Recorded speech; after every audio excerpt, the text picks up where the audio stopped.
እንደና መጣችሁ ሰላም ብለናል። የክርስቶስ ሰላም ከሁላችን ጋር ይሁን። ታፕታፕ ኮፒ ሊንክ ሼር በደንብ እያደረጋችሁ በተለይ በእፎይ ጋር ያላችሁ ኮፒ ሊንኩን በደንብ ከፍ አድርጉት። እሺ ሼር እያደረጋችሁ ለጓደኞቻችሁ ለሙስሊሞችም ለክርስቲያኖችም አዳርሱት። እሺ በደንብ ቫይራል ይውጣ።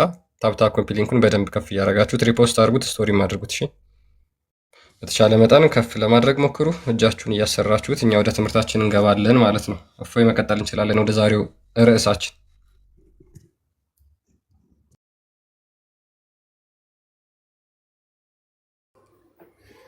ኦኬ ሁላችሁንም ሰላም ብያለሁ። እንኳን ደህና መጣችሁ፣ እንኳን ደህና ቆያችሁን፣ እንኳን ደህና መጣችሁ፣ እንኳን አገናኘን ምናምን ነገር ሰላም ብያለሁ። አቶ ክርስቲያን እሺ እፎይ ሰላም ብያለሁ። እንዴት ነህ? እንኳን ደህና መጣህ ብለናል። እንግዲህ ዛሬ በኮርስ እንቀጥላለን ማለት ነው። ያ ፎሎ ያላደረጋችሁ ፎሎ አድርጉት፣ ክርስቲያንን ፎሎ አድርጉትና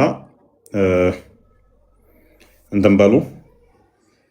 ፎሎ ያላደረጋችሁት ፎሎ አድርጉት፣ አካውንቱን ከፍ አድርጉ። እስልምና ላይ የሚሰሩ ልጆች አብዛኛዎቻቸው አካውንታቸው ተመቷል እና የኔ ራሱ አሁን ከአንድ ሰዓት በኋላ ነው የሚለቀኝ ገስት የሚያስገባው።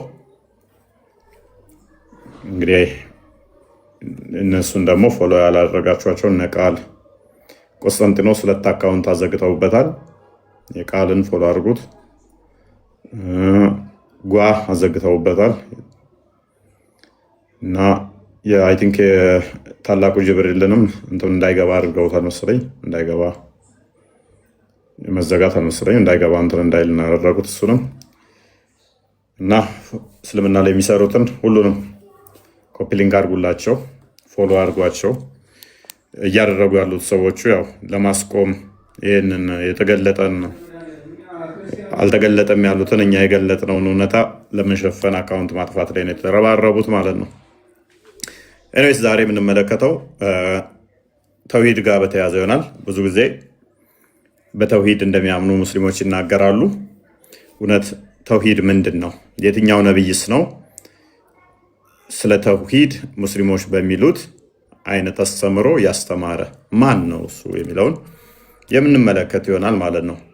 ተውሂድ ሚል አስተምሮ አይደለም በነቢያት አስተምሮት ውስጥ ሙሐመድ ራሱ የተውሂድን እንደው ክፍፍሉን ተውሂድ በ3 ይከፈላል፣ ተውሂድ እንዲህ ይባላል ብሎ የሚለውን አስተምሮ ሙሐመድ ራሱ ያውቀዋል አይደለም? ከነቢያት አስተምሮት ውስጥ ሙሐመድስ ያውቀዋል የሚለውን የምንዳስስ ይሆናል።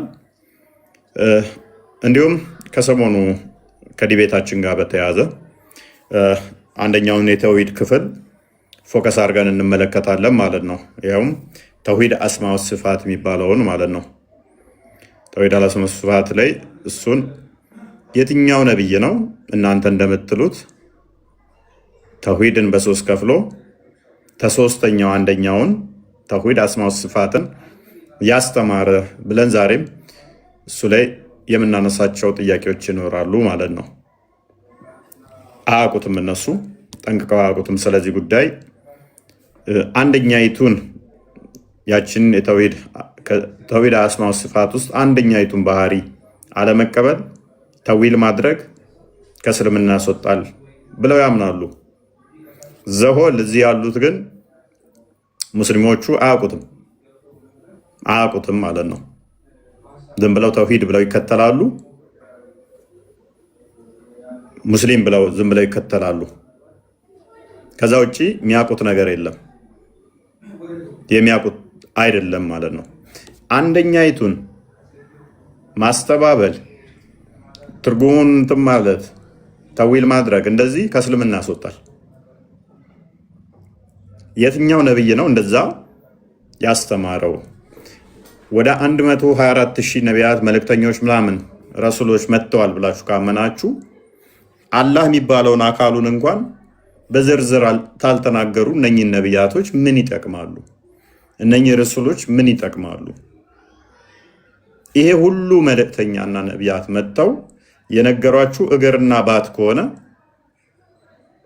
በቁጥር 20 ማይበልጡ እንኳን ከሆነ የነገሯችሁ የነኚህ ሁሉ ነቢያትና መልእክተኞች መምጣት ጥቅሙ እንዴት ወሲብ ማድረግ እንዳለባችሁ፣ እንዴት ሽንት ቤት መግባት እንዳለባችሁ፣ እንዴት ማግባት እንዳለባችሁ፣ እንዴት እንትን ማለት እንዳለባችሁ ነው ወይ? እነኝን ኢንዲቴል የምንመለከት ይሆናል። ሙስሊሞች በክርስቲያን በኩል ሂዱ፣ እኔ ማስገባት ስለማልችል ማለት ነው። ለአንድ ሰዓት ያህል እኔ ማስገባት አልችልም። ከአንድ ሰዓት በኋላ ገስት ይከፍትልኛል፣ ሜይ ቢ እንገባለን። ካልሆነ እስከዛ ግን ክርስቲያን ጋር ሂዱ፣ ክርስቲያን ማስገባት ትችላለህ። ተውሂድን እንዴት ነው የተረዳችሁት?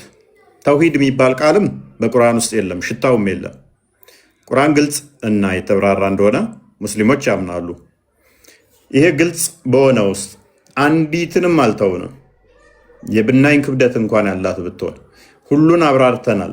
ከዘቡር ከ200 በላይ እጥፍ ቁርአን የተብራራ ነው ቢልም ከ200 እጥፍ በላይ ከወንጌልም 7 እጥፍ በላይ ቁርአን የተብራራ ነው ቢሉም ተውሂድ የሚል ነገር በቁርአኑ ሽታውም የለም። አንድ ተውሂድ በ3 ይከፈላል የሚል ሽታውም የለም።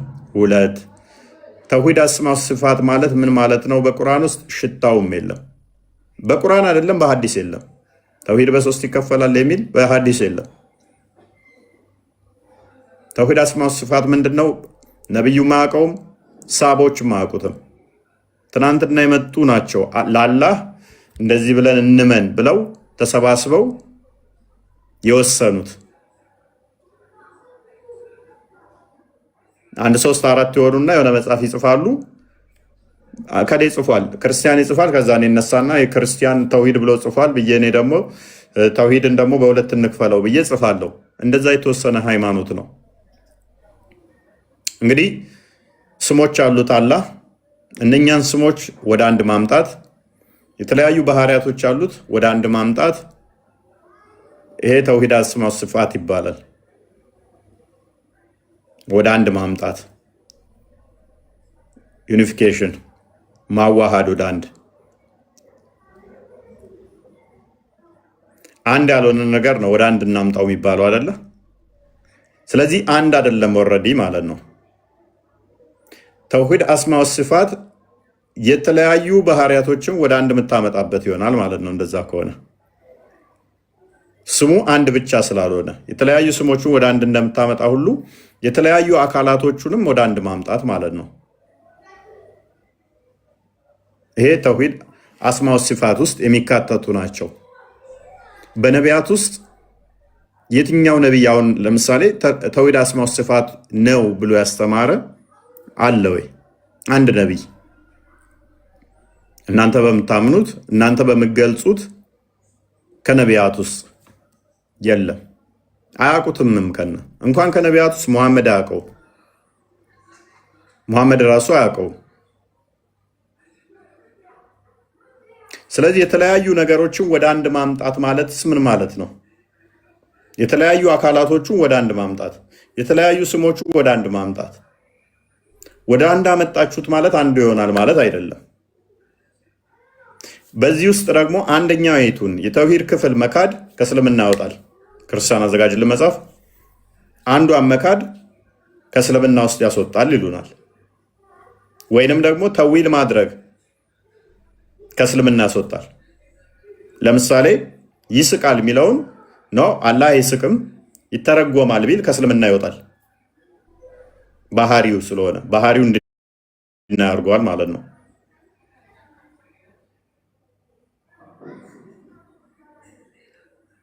ጣት አለው ብሎ አይ ጣት ማለት እንዲህ ነው ብሎ ከተረጎመው ከእስልምና ይወጣል። ቀጥታ የቃሉ ትርጉም በሚሰጠው በዛው ነው የሚሰብተው። ከድር በኔ ጋር ማስገባት አልችልም፣ በክርስቲያን ጋር ግባ። ተውሂድ የምታምን ከሆነ ማውራት እንችላለን። ለክርስቲያን ላግለት ክርስቲያን አንብቦሽ። ኦኬ እሺ፣ ሙስሊሞች በእኔ በኩል ነው። እሺ በእኔ በኩል ነውና እኔ ጋር ገስት መላክ ትችላላችሁ። እፎይ ጋር ከአንድ ሰዓት በኋላ ስለሆነ የሚከፍተው ማለት ነው። እኔ ጋር ነውና በእኔ በኩል ትገባላችሁ፣ ጥያቄያችንን ትመልሳላችሁ ማለት ነው። ያ እንግዲህ ምንድነው በአህባሽና በውሃብያ በተለይ ደግሞ ሀገራችን በሚገኙ በሁለቱ ትላልቅ ሴክቶች መካከል የሚታወቀው አንዱ ልዩነታቸው ምንድነው? በአላህ ባህሪያት ላይ ያላቸው የተለያየ ግንዛቤና አረዳድ ነው። እንግዲህ ውሃብዮች የአላህ ባህሪ ቁርአንና ሀዲስ እንደመጣ በቁርአንና በሀዲስ የተገለጹትን የአላህ ባህሪያትና ስሞችን ያለምንም ተእዊል ሳናደርግ ምንም ተጨማሪ ማብራሪያ ሳናብራራ እንደመጣ ከነትርጉማቸው እንቀበላለን የሚል አስተምሮ አላቸው። ለምሳሌ አይን የሚል መጥቷል። ያንን አይን ልክ አይን ተብሎ እንደመጣ እንቀበላለን። ላላህ አይን የሚባል አለው ብለው ያንን ያሰፍጡና ይቀበላሉ ማለት ነው። ነገር ግን እንዴታው ቤላ ኬፍ ነው፣ አይታወቅም። ወይም ደግሞ ከበቀደሙ ዲቤት እንዳያችሁት አልተገለጸም በሚሉ ያልፉታል ማለት ነው። ይሄን ደግሞ አህባሾች በፍጹም አይቀበሉትም። ላላህ አይን አለው የሚባለውን ነገር ከፍጡራን ጋር ማመሳሰል ስለሆነ ክህደት ነው በመባል ይፈራረጃሉ ማለት ነው። ይሄ የታዋቂው የዋሃብያዎች ሼክ አልኢስላም የሚባለው የአብዱል ወሃብ መጽሐፍ ነው። የአላህን ባህሪያትና ስሞች ስለመካድ የተናገረው አንዱ ምንድን ነው መሰላችሁ? ሉክ በደንብ አዳምጡት፣ በደንብ አንብቡት። እዚህ ጋር የአላህን ስሞችና ባህሪያት አንዱን አለመቀበል ከኢስላም ውጭ ያደርጋል። ወደ አማርኛ ተርጉመው ያስቀመጡት ነው። ኦኬ አይ ቲንክ ይታያል አሁን። ኦኬ የአላህን ስሞችና ባህሪያት አንዱን አለመቀበል ከኢስላም ውጭ ያደርጋል። ሉክ ለምሳሌ አህባሾች አይን የሚለውን አይቀበሉም። ምክንያቱም ከፍጡራን ጋር ማመሳሰል ስለሆነ ማለት ነው። ትርጉም ይሰጡትና ተእዊል አድርገው በሌላ ትርጉም ነው የሚቀበሉት እንጂ ለአላህ ያንን ባህሪ ሰጥተው አስፍጠው አይደለም። ስለዚህ ይህንን ባለመቀበላቸው ምክንያት ከእስልምና ውጭ ትሆናላችሁ ይላቸዋል ማለት ነው። ይሄ መጽሐፍ የዋሃብያዎች መጽሐፍ አንዷን በደንብ አስተውሉ። የመጣውን እንደዛው ይስቃል ከተባለ ይስቃል፣ ይሮጣል ከተባለ ይሮጣል፣ ይሄዳል ከተባለ ይሄዳል፣ ያያል ከተባለ ይሄዳል፣ እጅ ከተባለ እጅ፣ እግር ከተባለ እግር። ምንም ተዊል ምንም ምሳሌያዊ ማድረግ ጃዚ ነው እንደዚህ ነው አይቻልም፣ አይቻልም። እንደዛ ምትል ከሆነ ምን ትሆናለህ? ከእስልምና ትወጣለህ፣ ከእስልምና ትወጣለህ። ታዲያ ነቢያቶች እንደዛ አስተምረዋል ወይ ነው? ነቢያቶች እንደዛ አስተምረዋል ወይ? አሁን በደንብ አስተውሉ። ሙስሊሞቹም አያውቁትም። አምላካቸውን ደጋግሜ ነግሬያቸዋለሁ። በአቂዳ ጉዳይ ላይ አምላካቸው ላይ አያውቁትም ብያችሁ ነበር። አምላካቸውን ጠንቅቀው አያውቁትም። የሚያውቁት አንድ ነው፣ አልወለደም አልተወለደም ነው። ከዛ ውጭ የሚያውቁት የለም። ከዛ ውጭ የሚያውቁት ነገር የለም። ለዚህ ነው የሆነ ቪዲዮ ክርስቲያን አይተሃል? እኔ ምንድን ነኝ ማን ነኝ ያለውን አይቼዋለሁ። እናሳያቸዋለን። ቆይ እሱን አዘጋጀው። ቢ በጣም ደጋግሜ እየሰማሁት እያሳዘነኝም ደግሞ የሆነ መራር የሆነ ሀቅ የምታውቀው ነገር አለ አይደለ? አውቀዋለሁኝ ሁሉም ሙስሊም እንደዛ እንደሆነ። ሁሉም ሙስሊም አቂዳውን አያውቅም። ከስር ያለውን አለ ምላችሁ ንጽጽር የሚሰሩት አያውቁትም። ንጽጽር የሚሰሩት አያውቁትም። አስተውላችሁ እንደሆነ ውይይታችን ላይ አላጅ ያለው እጅ ምንድን ነው ስለው እጅ ነዋ ሲለኝ ነበራ። ዘፋይናል መልሱ እጅ ምንድን ነው ብትሏቸው እጅ ነው መልሱ። ከዛ ውጭ የለም። አውቀዋለሁ እኮ እግር ምንድን ነው ብትሏቸው እግር ነው የሚሉት ምላሹ። ከዛ ውጭ የለም። የሚቆጠር የሚታይ የሚመጣ በቦታ የተካበበ ከሆነ እሱ ፍጡር ነው እያልናቸው ነው። እኛ ደግሞ እነሱ ግን ምን ይፈልጋሉ? እዛው ዲቤት ላይ ጠይቆ ነበር። ፍጡር ያለው ሙፈሲር አንጣልኝ።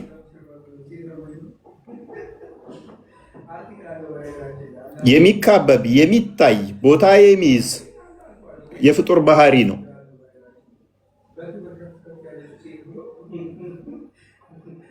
ይሄ አይምሯቸው ውስጥ ያለው እነሱ የሳሉት የቀረጹት ግማሽ ጎደሎ አካል የሆነው እርሱ ፍጡር ነው። እንግዲህ ያስቡት፣ ቀደምት ነቢያቶች ያስተማሩት እግር የሆነ አካል አምልከው አልሄዱም። ጭንቅላት ይኑሮ አይኑሮ አናቅም ብለው ባት አምልከው አልሄዱም። የቀደምት ነቢያቶች ባት ምን እንደሆነ ቀጥታ ካልተረጎሙት አያውቁትም።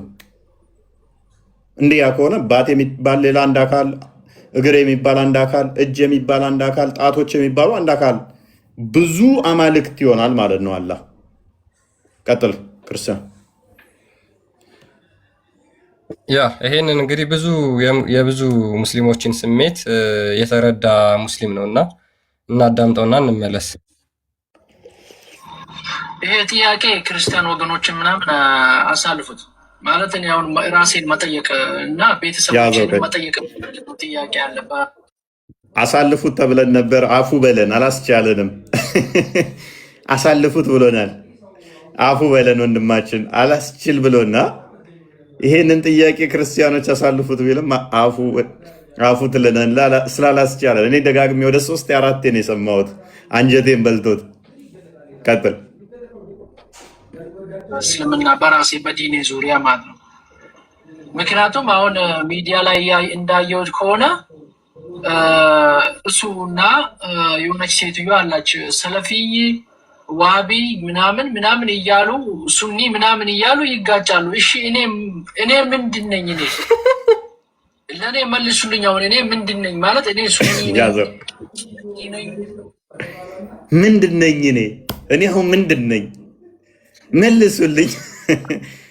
ይሄ አብዛኛው ሙስሊም ነግሬያችሁ ነበር። አቂዳቸውን አያውቁትም።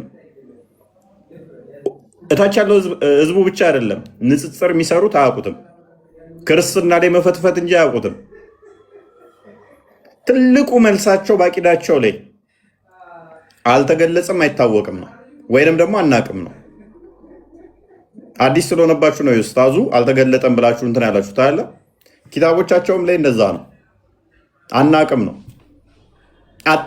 ገና ሲጀምሩ እንደዚህ አይነት ጥያቄ ከጠየቃችኋቸው ሙስሊም ሆናችሁ ለምሳሌ እንደዚህ አይነት ክርስቲያን ጥያቄ ደርሶብኝ ነው ፈተዋ ከጠየቃችኋቸው ሲጀምሩ ምን ብለው እንደሚጀምሩ ታውቃላችሁ? ምላሾቻቸው ላይ ካላህ ጠላቶች ጋር ለምንድን ነው እሱ እንደዚህ አይነት ጥያቄ የምትሰሙት? ለምንድን ነው ካላህ ጠላቶች ጋር ነቢዩንና አላህን የሚሳደቡ ከነሱ ጋር ለምን አብራችሁ ትሆናላችሁ? እንዴት? ይሄ እኮ ከባድ ኃጢአት ወንጀል ነው። እንደዚህ አይነት ጥያቄ ለምን ታዳምጣላችሁ? ለምንስ ትሰማላችሁ? ለምን አብራችሁ ትውላላችሁ? ለምን ህብረት ታደርጋላችሁ? ራሳችሁን ከእንደዚህ አይነት መነጠል አለባችሁ። አላሁ ተዓላ በቁርአን ውስጥ እንዳስጠንቅቋል፣ እንደዚህ እንዳትሆኑ ሹባ እንዳይገባባችሁ ምናምን ብለው አስቀድመው ይጀምራሉ። መዓት ማብራሪያ ወቀሳ ይጀምራሉ። ከዛ በኋላ ጥያቄውን ያመጡትና እንዲህ የተባለው ቁርአን ውስጥ አዎ እንደዚህ ነው። ከዛ በኋላ እንትኑን አናቅም፣ ከፍያውን አናቅም። አላህ ከዚህ ከጥርጣሬ ምናምን ይጠብቀን ብለው ይዘጉታል። ከዛ አላህ ነውስ ቤስት ምትል መጨረሻ ላይ ያስቀምጣሉ። ሙሉ ፈተዋቸውን ይዋቸው መጨረሻ ላይ አላህ ነውስ ቤስት ነው መልሱ። በቃ አላህ ነው የሚያውቀው፣ የተሻለ አላህ ያውቃል። ኤኒዌይስ ቀጥል።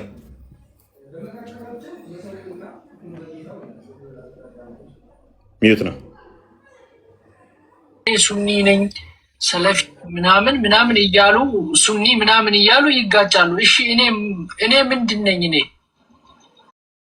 ለእኔ መልሱልኝ። አሁን እኔ ምንድን ነኝ ማለት እኔ ሱኒ ነኝ፣ ሰለፊ ነኝ፣ ዋቢ ነኝ፣ ሱኒ ነኝ፣ ምንድን ነኝ? እኔ አሁን ግራ ተጋባው ማለት ምንድን ነኝ? እሱ የሚባል ሰውዬ ለፈጣሪ እጅ እግር አለው ሲል ሰማው። ፈጣሪ እጅ እግር ካለው እሺ ሚስት አለዋ ታዲያ? 4 ሚስት ነው ያገባው ወይስ ስንት ሚስት?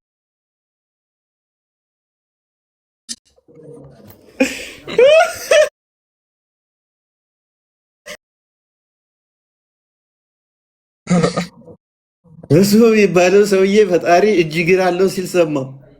እንዴ ፈጣሪ እጅ እግር ካለው ሚስት አለዋ? ፈጣሪ ስንት ነው ያገባ? 4 ነው ሚስት ያለው። ምክንያቱም 4 ነው የፈቀደው በቁርአን ውስጥ 2 2 3 3 4 4 አግቡ ስላለ 4 ነው አላህ ሚስት ያለው። 4 ሚስት አለዋ። እኔ አሁን ግራ ገብቷል፣ ንገሩኝ። ቀጥል። ለፈጣሪ እጅ እግር አለው ሲል ሰማው። ፈጣሪ እጅ እግር ካለው እሺ ሚስት አለዋ ታዲያ? 4 ሚስት ነው ያገባው ወይስ ስንት ሚስት ነው ያለው? እሺ ለፈጣሪ እጅ እግር ካለው እኔ መንፈስ እንደሆነ ነበር የማውቀው። ወይ ፈጣሪ ሆይ አሁን ግራ እያጋባችሁኝ ነው። እኔ በአስቸኳይ አሁን የኔ እንትን ንገሩኝ። እኔ አሁን ሰለፊ ነኝ፣ ሱኒ ነኝ፣ ዋቢ ነኝ፣ ምንድን ነኝ? እኔ ምንድን ነው የምከተለው? እኔ ምንድን ነኝ? እሺ አሁን እኔ ግራ ገብቶኛል፣ ወላሂ ግራ ገብቶኛል። ለኡስታዞች ጥያቄ አቅርቤያለሁ፣ ግራ ገብቶኛል። መልሱልኝ፣ ለአላህ ብላችሁ መልሱልኝ። እንደ እኔ ምንድን ነኝ? እኔ ሰለፊ ነኝ፣ ሱኒ ነኝ፣ ዋቢ ነኝ፣ ምን እንደሆን ካላውቀውም እኔ ከአባቴ የወረስኩትን ዲን ነው እየተከተልኩ ያለሁት። እንዴ? ወንድማችን በጣም ከፍቶታል። በነገራችን ላይ ይሄ ሁሉም ቤት ያለ የገባ ነገር ነው። አሁን ላይ በተለይ ሁሉም ቤት የገባ ነው። እኔ ምንድን ነኝ የሚለው ሁሉ ሙስሊም ጋር ሊጠየቅ የሚገባ ጥያቄ ነው። ምክንያቱም ምንድነው ትልቁ ችግር መስጊድ ውስጥ አላስተማሯቸውም። ምን እንደሆኑ አልነገሯቸውም። አጭበርብረው አታለው ስለ ክርስትና ብቻ ጥያቄ አሸክመው ይልኳቸዋል። ስለ ዲናቸው ስለሚያመልኩት አላህ እንኳን ትንሽ ግንዛቤ ሳይኖር ከዛ በላይ ስለ ክርስቲያኖች አምላክ ያሸክሟቸውና እኛን መተው ጥያቄ ይጠይቃሉ ማለት ነው። ስለነሱ ግን ይሄው እኔ ምንድን ነኝ እያሉ ነው። ከዚህ በኋላ በርደን አለባቸው የሙስሊም ኡስታዞች ማለት ነው። ያ በጣም አሳዛኝ እውነታ ነው። ይሄ ግልጽ የወጣው ነው። ብዙዎች በውስጣቸው ግራ ተጋብተው አልቅሰው ምንድነኝ ምን ውስጥ ነኝ ያለሁት ብለው የተቀመጡ አሉ። ክርስቶስ እንግዲህ ስራውን ይሰራል። እኛ የሚቻለንን ነው የምናደርገው ይዋዲደር እንጂ፣ ምክንያቱም ሃይማኖት ጉዳይ ነው። በአንድ የለቀው እንደማይወጡ እናውቃለን። በጊዜ ብዛት ውስጥ ግን እንደሚወጡ እናምናለን። የአንድ 2 3 4 ምናምን ሳይሆን ሚሊየንስ ከእስልምና እንደሚወጡ ተስፋ እናደርጋለን። የጊዜ ጉዳይ ነው። እየዋለ እያደረ እያብላሉት በሄዱ ቁጥር እቺ የምትዘራው ዘር ቀላል ዘር እንዳመስላችሁ። እቺ ዘሯ ለልጆቻቸው እንትን ትሆናለች፣ ልጆቻቸው ጋር ትደርሳለች፣ የተለያየ ቦታ ላይ ትሄዳለች። ከዛስ አሪፍ ዘር ነች እቺ፣ እስተነ ቤተሰብ የሚወጣ ይኖራል። እና ጥሩ ነው። አብዛኛዎቹ አቂዳዎቻቸውን አያውቁትም። ክርስትና ሚስጥር ነው ምናምን እንደሚል አይደለም። ይሄ ወንድማችን አሁን ዝም ብሎ አላህ መንፈስ ነው ብሎ የሚያምነው ወለ ልክ እንደኛ እንደ መጽሐፍ ቅዱሱ እግዚአብሔርን መንፈስ ብለን እኛ እንደምናምነው እሱ ምን እያለ ነው የሚያምነው? አላህ መንፈስ ነው ብዬ ነው ባይርማቀው። አሁን ግን ስሰማ እጅግር አለው ምናምን የሚባል ነገር መጣብኝ። ወለ የሚታይ ነው። በዛኛውም አይታችሁታል። ኦሮምኛ ላይ የሚሰሩትም እየቀወጡት ነው። ጥያቄዎች አይቼ እንዴ አላህ እንዴት ነው እጅ ያለው ሲባል ሰምቻለሁ ምናምን እያለ አይ ቲንክ ሙባረክ ነው የሚባለው ጌመሩ እየቀወጡት አይቻለሁ። መልሱ ጥያቄ እንግራ ገብቶኛል። ይሄ ነገር አላህ ይታያል እየተባለ ነው። 2 ቀኝ እጆች አሉት፣ ይሮጣል፣ ይሄዳል። ይሄ ነገር እንዴት ነው? እኔ ሰምቼ አላቅም። አካል አለው እንዴ አላህ? ደብቀዋቸው ኖረው ነበረ። ለምን ተውሂድ አስማው ሲፋትን አላስተማሯቸው? ለዚህ ነው ተውሂድ አስማው ሲፋትን አታቁም እንላችሁ። የትኛው ነብይ ነው ተውሂድ አስማው ሲፋት ብሎ ጎዶሎ አካል አምላኩን አስተምሮ የሄደ? የትኛው ነብይ ነው? የትኛው ነብይ ነው? አምላኬ ጭንቅላት ይኑራ አይኑራ አላቅም፣ እግርና ተረከዝ አለው ብሎ ያስተማረ አንድ ነብይ አንጡልን። እናንተ ከምትከተሉት በስተቀር እናንተ ከምትከተሉት አስተምሮ ውጪ የኔ አምላክ ጭንቅላት ይኑረው አይኑረው አላቅም፣ ተረከዝና እግር አለው ብሎ ያስተማረ ነብይ ማን ነው? እሱ አምላካችሁ እግር ብቻ መሆኑን ነግሯችሁ ሲሄድ ነብያችሁ ያልተገጣጠመ ይሁን የተገጣጠመ፣ የተበታተነ ይሁን ኮምፓውንድ ሳይነግራችሁ ሄደው ነብያችሁ አሁን እግሩ እዛ ጋር ሊሆን ይችላል፣ ባቱ እዛ ጋር ሊሆን ይችላል። እግር ምንድነው? ባት ምንድነው? እኛ በምናውቀው ከሆነ ግን ሉክ እጅ ይሄ ነው። እጅ ማለት ይሄ ነው በምናውቀው በምንግባባው ቋንቋ ከሆነ እጅ ክንድን ያካትታል አለ፣ መዳፍን ያካትታል፣ ጣትን ያካትታል። እነኚህን ሙሉ ፓርቶችን የያዘ ነው። እጅ ስትሉ ይሄንን ነው ወይ ማለት? ከኔ ማይመሳሰል ለሱ እንደዚህ አይነት የተሰካ ነገር ነው ወይ? ካልሆነ ግን ሎክ ካልሆነ እጅ ተብሎ እንዴት ተጠራ? ቋንቋው የኔ ስለሆነ እጅ የሚባለው ትርጓሜው ምን እንደሆነ ምናውቀው ስለሆነ አይ ከፍጡር አታመሳስል ይላል። በምንድን ነው ማላመሳስለው? እጅ ብለህ የኔን ስም የምጠቀምበትን እየነገርከኝ እየጠራኸው አሌስ ለአላህ እጅ ስትል ምንድን ነው እሱ? እጅ ማለት ምን ማለት ነው? ሌላ እንደዚህ ቁጭ ያለ አካል ነው ወይ? ተውሂድ አስማው ሲፋት ላይ ወደ አንድ ማምጣት ብላችሁ ስትሉ ይሄንን እጅን ምን ብላችሁ ነው የተረጎማችሁት? ምንድን ነው እጅ? ቀጥተኛ ትርጉሙን ነው ካላችሁ ደግሞ፣ ምክንያቱም ቀጥተኛ ትርጉም ከሆነ እጅ ምን እንደሆነ እናውቃለን።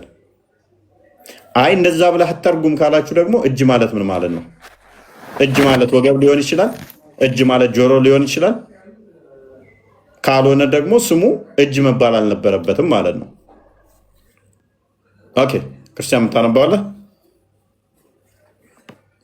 ያ ይችን አንዴ ላንብብላችሁና የተወሰነ ምንድነው ከአናቅም ውጭ ምንም መልስ የለም። በአጭሩ ግን አናቅም እንዳትሉ ደግሞ ብዙ የሚነሱ ነጥቦች ስላሉ ነው። ኦልሬዲ አንዴ ስለተናገራችሁ አይን፣ ፊት የመሳሰሉ እግር፣ እጅ የመሳሰሉ የሚባሉት ነገሮች ከሰጣችሁ በኋላ እነዚህ ነገሮች ትርጉም አልባ ማድረግ አናቅም ማለት መልስ ሊሆን አይችልም። አሁን ይሄ አንድ ነገር ላንብብላችሁ። ይሄ ምን መሰላችሁ? የኢብኑ ተይሚያ ስለ አላህ ባህሪያትና ስሞች መጠየቅ ከተጠየቀ እንዴት አይነት መልስ መመለስ እንዳለባቸው እየነገራቸው ነው። ላንብብላችሁ። አንድ ሰው አላህ እንዴት ይስቃል፣ አላህ እንዴት ይናገራል፣ አላህ እንዴት ይሰማል፣ አላህ እንዴት ያያል ብሎ ቢጠይቅህ ለዚህ ሰው ሁለት መልሶችን መልስለት ይላል። የመጀመሪያው መልስ መስማት፣ አሁን በደንብ አድምጡ። መስማት ትርጉሙ የታወቀ ነው፣ እንዴትነቱ ግን አይታወቅም። በእርሱ ማመን ግዴታ ነው። ስለ እንዴትነቱ መጠየቅ ግን ቢድአ ነው ወይም ፈጠራ ነው ይላል። አሁን ለምሳሌ አላህ ይሰማል እንላለን። መስማት ትርጉሙን እናውቀዋለን። ትርጉሙን የምናውቀው ከማን አንጻር ነው? ከኛ አንጻር ነው ወይስ ካላህ አንጻር? ከኛ አንጻር ከሆነ እንደፈለግን መናገር እንችላለን፣ መተርጎም እንችላለን፣ መጠየቅ እንችላለን። ለአላህ መስማት ሲባል ትርጉሙ የሚታወቅ ከሆነ እንዴት የሚለው ቃል ግዴታ ይመጣል ማለት ነው። አሁን የመስማት ትርጉም ምንድን ነው ለአላህ ሲባል? ይህንን መልስ ያዘጋጃሉ ሙስሊሞች ቀጣይ ሲገባው ነው። እሺ ይህም ልክ ኢማሙ ማሊክ ይልና ኢስተዋ የታወቀ ነው፣ እንዴትነቱ ግን አይታወቅም። በእርሱ ማመን ግዴታ ነው፣ ስለ እርሱ መጠየቅ ግን ቢድአ ነው ይላል። ሁለተኛ መልስ አላህ እንዴት ይሰማል ብሎ ሲጠይቅህ አንተ ደግሞ መልሰህ አላህ ራሱ እንዴት ነው ብለህ ትጠይቀዋለህ ይላል። አሁን ለምሳሌ እኔ አንድ ሙስሊምን አላህ እንዴት ነው የሚሰማው ብዬ ስጠይቀው እኔን መልስ ለማሳጣት ምን ብሎ መጠየቅ አለበት? ራሱ አላህ ራሱ እንዴት ነው ብሎ ቢጠይቀኝ ታዲያ መልስ መስጠት ይችላልን? አላውቅም ማለቱ አይቀሬ ነው። ስለዚህ እኛ አናውቅም በምንልበት መልኩ እነሱም አናውቅም ብለው እንዲመልሱ አላህ እንዴት ይሰማል ብላችሁ ስትጠይቋቸው እስኪ አንተ ልጠይቅህ መልስልኝ፣ አላህ ራሱ እንዴት ነው ብላችሁ ጠይቁት። ያን ጊዜ አላውቅም ማለቱ አይቀሬ ነው ይላል። ልክ እንደዚሁ የባህሪያቱን አንድነት የባህሪያቱ እንዴትነት አይታወቅም፣ ነገር ግን የባህሪውን ማሳያ ነገር ግን የባህሪውን ማሳያ ፍቺውን እናውቃለን ይላል። አሁን እዚህ ጋር ነው በደንብ ፎከስ ማድረግ ያለባችሁ። ነገር ግን የባህሪውን ማሳያ ፍቺውን እናውቃለን፣ የመስማትን ፍቺ እናውቃለን፣ የኢስተዋ ፍቺ በአረብኛ ቋንቋ እናውቃለን፣ ምን እንደታሰበበትም እንረዳለን፣ አላህ ሕይወት አለውም ሲባል ምን እንደሆነ እናውቃለን ይላል። አሁን እንዴትነቱ ግን አይጠየቅም ነው ፖይንቱ። በጣም ጥሩ። ስለዚህ ፍቺው የሚታወቅ ከሆነ አሁን ሙሐመድ አለህ ሙሐመድ። ስለዚህ ኦኬ፣ ሰላም ነው። እንኳን ደህና መጣ። ደህና ቆያችሁ። ኦኬ፣ አይ ቲንክ ሙስሊም ነህ አይደል? ነበርኩ። አሁን እዛ አይደለሁም፣ ክርስቲያን ነኝ። ኦኬ፣ ሙስሊም አይደለህም? ከእስልምና ወጥተሃል አሁን? ቆየሁ ወጣሁ። ኦኬ፣ እሺ፣ በጣም ጥሩ። ያ በነገራችን ላይ ከእስልምና እንድትወጣ ያደረገ ነገር ምንድን ነው? ከእስልምና እንድትወጣ ያደረገኝ ብዙ ነገር ነውና ዋናው እኔ አሁን አይደለሁም ወደ ጌታ የመጣው፣ በጣም ትንሽ ቆይቻለሁ። ያው ተመስክሮልኝ ነው። ኦኬ፣ እሺ፣ በጣም ጥሩ። ያ ሌሎች ሙስሊሞች አሁን ትገቡና ስለዚህ የአላህን ባህሪያት እንዴትነቱን አናቅም፣ ነገር ግን ፍቺውን እናውቃለን የሚል ትልቅ መልስ አላቸው። ሉክ አሁን አይን ሲባል ፍቺው ይታወቃል ይላሉ። አይን ሲባል ፍቺው ይታወቃል፣ እንዴት የሚለው ግን አይታወቅም፣ ማለትም አልተገለጸልንም፣ አልመጣልንም በሚል ነው የሚመልሱት ማለት ነው። ሉክ ልቀጥልና ላንብብላችሁ። ኦኬ እዚህ ጋር ለአብነት ያህል አሁን ላይ አንዳንዶች ጸሐፊያን በተለይም አንዳንዶች ዘመናውያን ስንመለከት ይህ በጌታ ምላስ ላይ ተከስቷል ሲሉ ታገኛላችሁ ይላል። ምላስ የሚለው ቃል ለአላህ በፍጹም አናጸድቅም፣ ምክንያቱም ለእርሱ የሚያስረዳ ማስረጃ ወይም ደግሞ ነስክ የለም። ማስረጃ ካልመጣ ደግሞ እንቆጠባለን፣ ዝም እንላለን፣ እንዲህም እንላለን ይላል። አላህ ይናገራል፣ ንግግሩ እንዴት ነው ከተባለ ከክብሩና ከታላቁነቱ ጋር በሚስማማ መልኩ ይናገራል እንላለን። አንድ የቢድአ ፈጠራ ሰው ቢመጣ ምናልባትም አንድ ሰው ይጠሩና እዚህ ጋር አንድ ግለሰብ ይጠራና አልመቅዲስ አልአስናፊ ሸርህ የሚል መጽሐፍ ይጠቅስና በተሰኘው መጽሐፉ ላይ አላህ እንደሚያይ ነገር ግን ያለ ሽፋሽፍት ያለ አይን ቆብ ያለ አይን ብሌንና ያለ ሌላም እንደማያይ በሚጠቅስበት ወቅት ይህን በመካድ በማስተባበል ላይ ያለ ምንም ማስረጃ በዝርዝር መግባት ነው። ለምሳሌ አሁን አላህ ያለ አይን ያያል፣ ያለ ሽፋሽፍት ያያል፣ ያለ አይን ቆብ ያያል ብሎ አንድ ሙስሊም ቢናገር ይሄ ቢድዓ ነው። ምክንያቱም አልተጠቀሰም። ስላልመጣ ስላልተጠቀሰ ያ ሰው ምንድነው ማለት ነው? ኩፍር ውስጥ ገብቷል። አሁን ሙስሊሞች ይህንን እንዴት አድርጋቸው ነው የምታስማሙት? ስለዚህ የአላህ ባህሪ ፍቺው ይታወቃል፣ ትርጉሙ ይታወቃል፣ እንዴታው ግን አይጠየቅም ነው። ስለዚህ እነዚህ በቁጥራቸው የማይታወቁና ያልተገለጹ ባህሪያትን ፍቻቸውን እንፈልጋለን ማለት ነው። ፍቺው የሚታወቅ ከሆነ ለአላህ አይን ስትሉ ምን እያላችሁ ነው? ለአላህ ፊት ስትሉ ምን እያላችሁ ነው? ለአላህ እግር ስትሉ፣ እጅ ስትሉ፣ ባት ስትሉ ምን እያላችሁ ነው? ፍቺውን የግዴታ መናገር ስለሚያስፈልግ ማለት ነው። ያ አካላቶቹን ትርጉም ማይናገሩ ከሆነ ፕላስ ደግሞ ስንት እንደሆኑ እንኳን ማያውቋቸው ከሆነ እንዴት ነው እሱ የነቢያት አስተምሮ ሊሆን የሚችለው? እንዴት ነው የነቢያት አስተምሮ ሊሆን የሚችለው? ነቢያቶች ያስተማሩት እንዴት ነው ሊሆን የሚችለው? ነቢያቶች የአምላካችንን ጭንቅላት አናቅም እግሩን ነው የምናውቀው ያሉበት አለ ወይ? እግሩን እናውቃለን ጭንቅላቱን ግን አናቅም። ባቱን እናውቃለን አንገቱን ግን አናቅም ያለ ነብይ አለ ወይ? መሐመድ ከተናገረው ውጪ ከናንተ ውጪ የትኛው ነብይ ነው አምላካችን እግር አለው ባት አለው ባቱን ይገልጣል በዛ ነው የምናውቀው ጭንቅላት ይኑረው አይኑረው ደረት ይኑረው አይኑረው አናቅም ያለ ነብይ የትኛው ነው? የትኛው ነብይ ነው? ባትና እግርስ ምን ማለት ነው? ምን ማለት ነው? ቀጥታ ትርጓሜ የሚወሰድ ከሆነ እግር ማለት መሄጃ ነው። እግር ማለት መሄጃ ነው አይደለ? ቀጥታ ትርጉሙ እንደዛ ነው የሚለው። ቀጥታ ትርጉሙ ታዊላ ማድረግ አይቻልም ከተባለ ቀጥተኛ ትርጉሙ የምንወስድ ከሆነ እግር መንቀሳቀሻ፣ መሄጃ፣ ጠፍር፣ ጣት ያለው ነው። የለውም አንልም። ኦልራይት ያለው እናስብታለን። ታዲያ ነቢያቶች 124,000 የነገሯቸው አካል ብዛት እግርና ባት ነው እንዴ? ብልት ይኑረው አይኑረው አልነገሯቸውም? ታፋ ይኑረው አይኑረው አልነገሯቸውም? ሆድ ይኑረው አይኑረው አልነገሯቸውም? አንገት ይኑረው አይኑረው አልነገሯቸውም? ፊትና እግር፣ እጅና ባት እነኝም ብቻ ነው ወይ ነቢያቶች አስተምረው ሄዱት? የነቢያት አስተምረው የምትሉን ይህንን ነው ወይ? ጋር አንብበው። ያ ሜቢ በደንብ ክሊር እንዲሆንላቸው ይሄንን ላንብብላቸው። ስለዚህ የአላህን ባህሪያትና ስሞቹን ወደ አንድነት አምጥቶ ማመን ሲባል ምን ማለት እንደሆነ እዚህ ጋር ይናገራል። ተውሂድ አስማው ሲፋት እርሱም አላህ በስሞቹና በባህሪያቱ ብቸኛ መሆኑን ማወቅና ማመን ነው ይላል። ይህም የሚረጋገጠው አላህ እርሱ ለራሱ ያጸደቃቸው ስሞቹና መልካም መገለጫ ባህሪያቱም እንደዚሁም በመልእክተኛው አማካኝነት የጸደቁትን ስሞችና ባህሪያቱን በፍጡራን ስሞችና ባህሪያት ሳናመሳስል ወይም ትርጉሙን ሳናዛባ፣ ስለዚህ ትርጉም አለው ማለት ነው። የአላህ ባህሪ ትርጉም አለው ማለት ነው።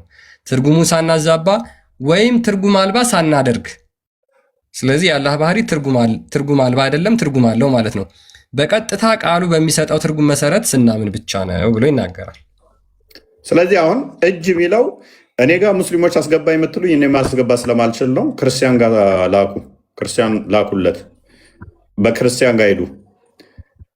ቀጥታ የተጠቀሰው በሚሰጠው ትርጉም ማመን ግድ ነው አሉን። ቃሉ በሚሰጠው ትርጉም በዛ ግዴታ ማመን ነው አሉን። እንዲያ ከሆነ የቃላቶቹን ትርጉም ደግሞ አታመሳስሉ እንዴት ይሉናል? የተነገረው በምናውቀው ቋንቋ ስለሆነ እጅ የምናውቀው አማርኛ ነው እስከማውቀው ድረስ እጅ። ኦኬ እጅ አለው ስትል እጅ ምን እንደሆነ አውቀዋለሁ። እግር ምንድነው እናውቃለን። ኖ ከፍጡር ጋር ታመሳሰል፣ ስሙን አታመሳሰል። ስሙ እኮ ተመሳሰለው ኦልሬዲ። እኔም እጅ ነኝ፣ እጅ ያለኝ ይሄ እጅ ነው። ለሱም እጅ ስትል እጅ ስሙ ተመሳሰለ እጅ በሚል ቀጥታ የዛ የቃሉ ትርጉሙ ሰርካልከኝ ነው የሚለው ክፍሉ። ያው ድጋምና አንብብላቸው። ስለዚህ እጅ የሚለውን ቃል ቀጥታ ስተረጉመው እጅ ምን እንደሆነ ማንኛውም ሰው የሚረዳው ነው ማለት ነው። ያ ምን ይላል?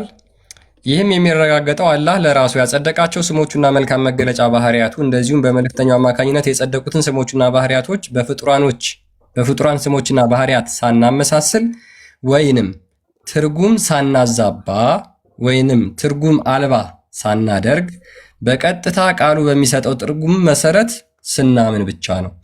ስለዚህ ትርጉም ማዛባት አይቻልም፣ ትርጉም አልባ ማድረግም አይቻልም።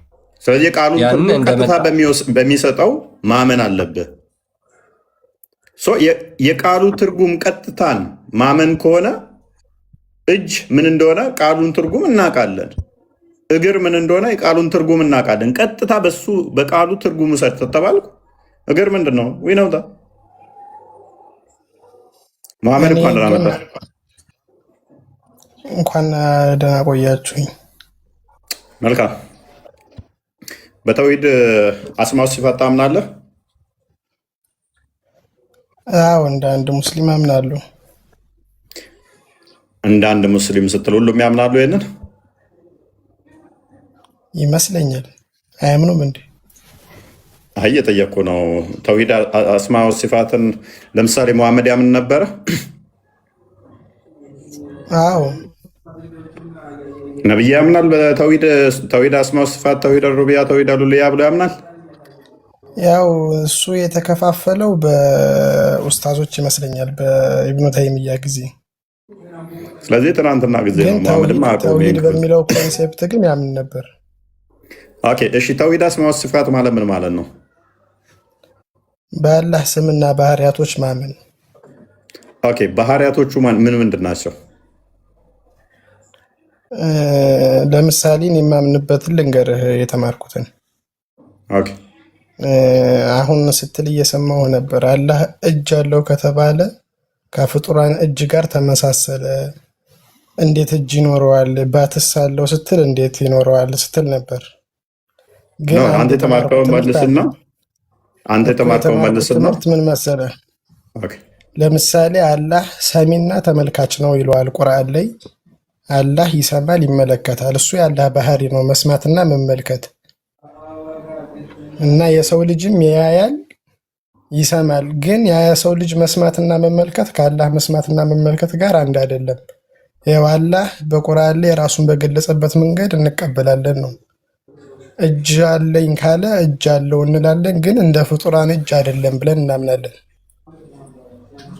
የስም መመሳሰል ይኖራል፣ ግን ያኛው የመለኮት እጅ ነው፣ የኛ የፍጡራን እጅ ነው ብለን ነው የምናምን።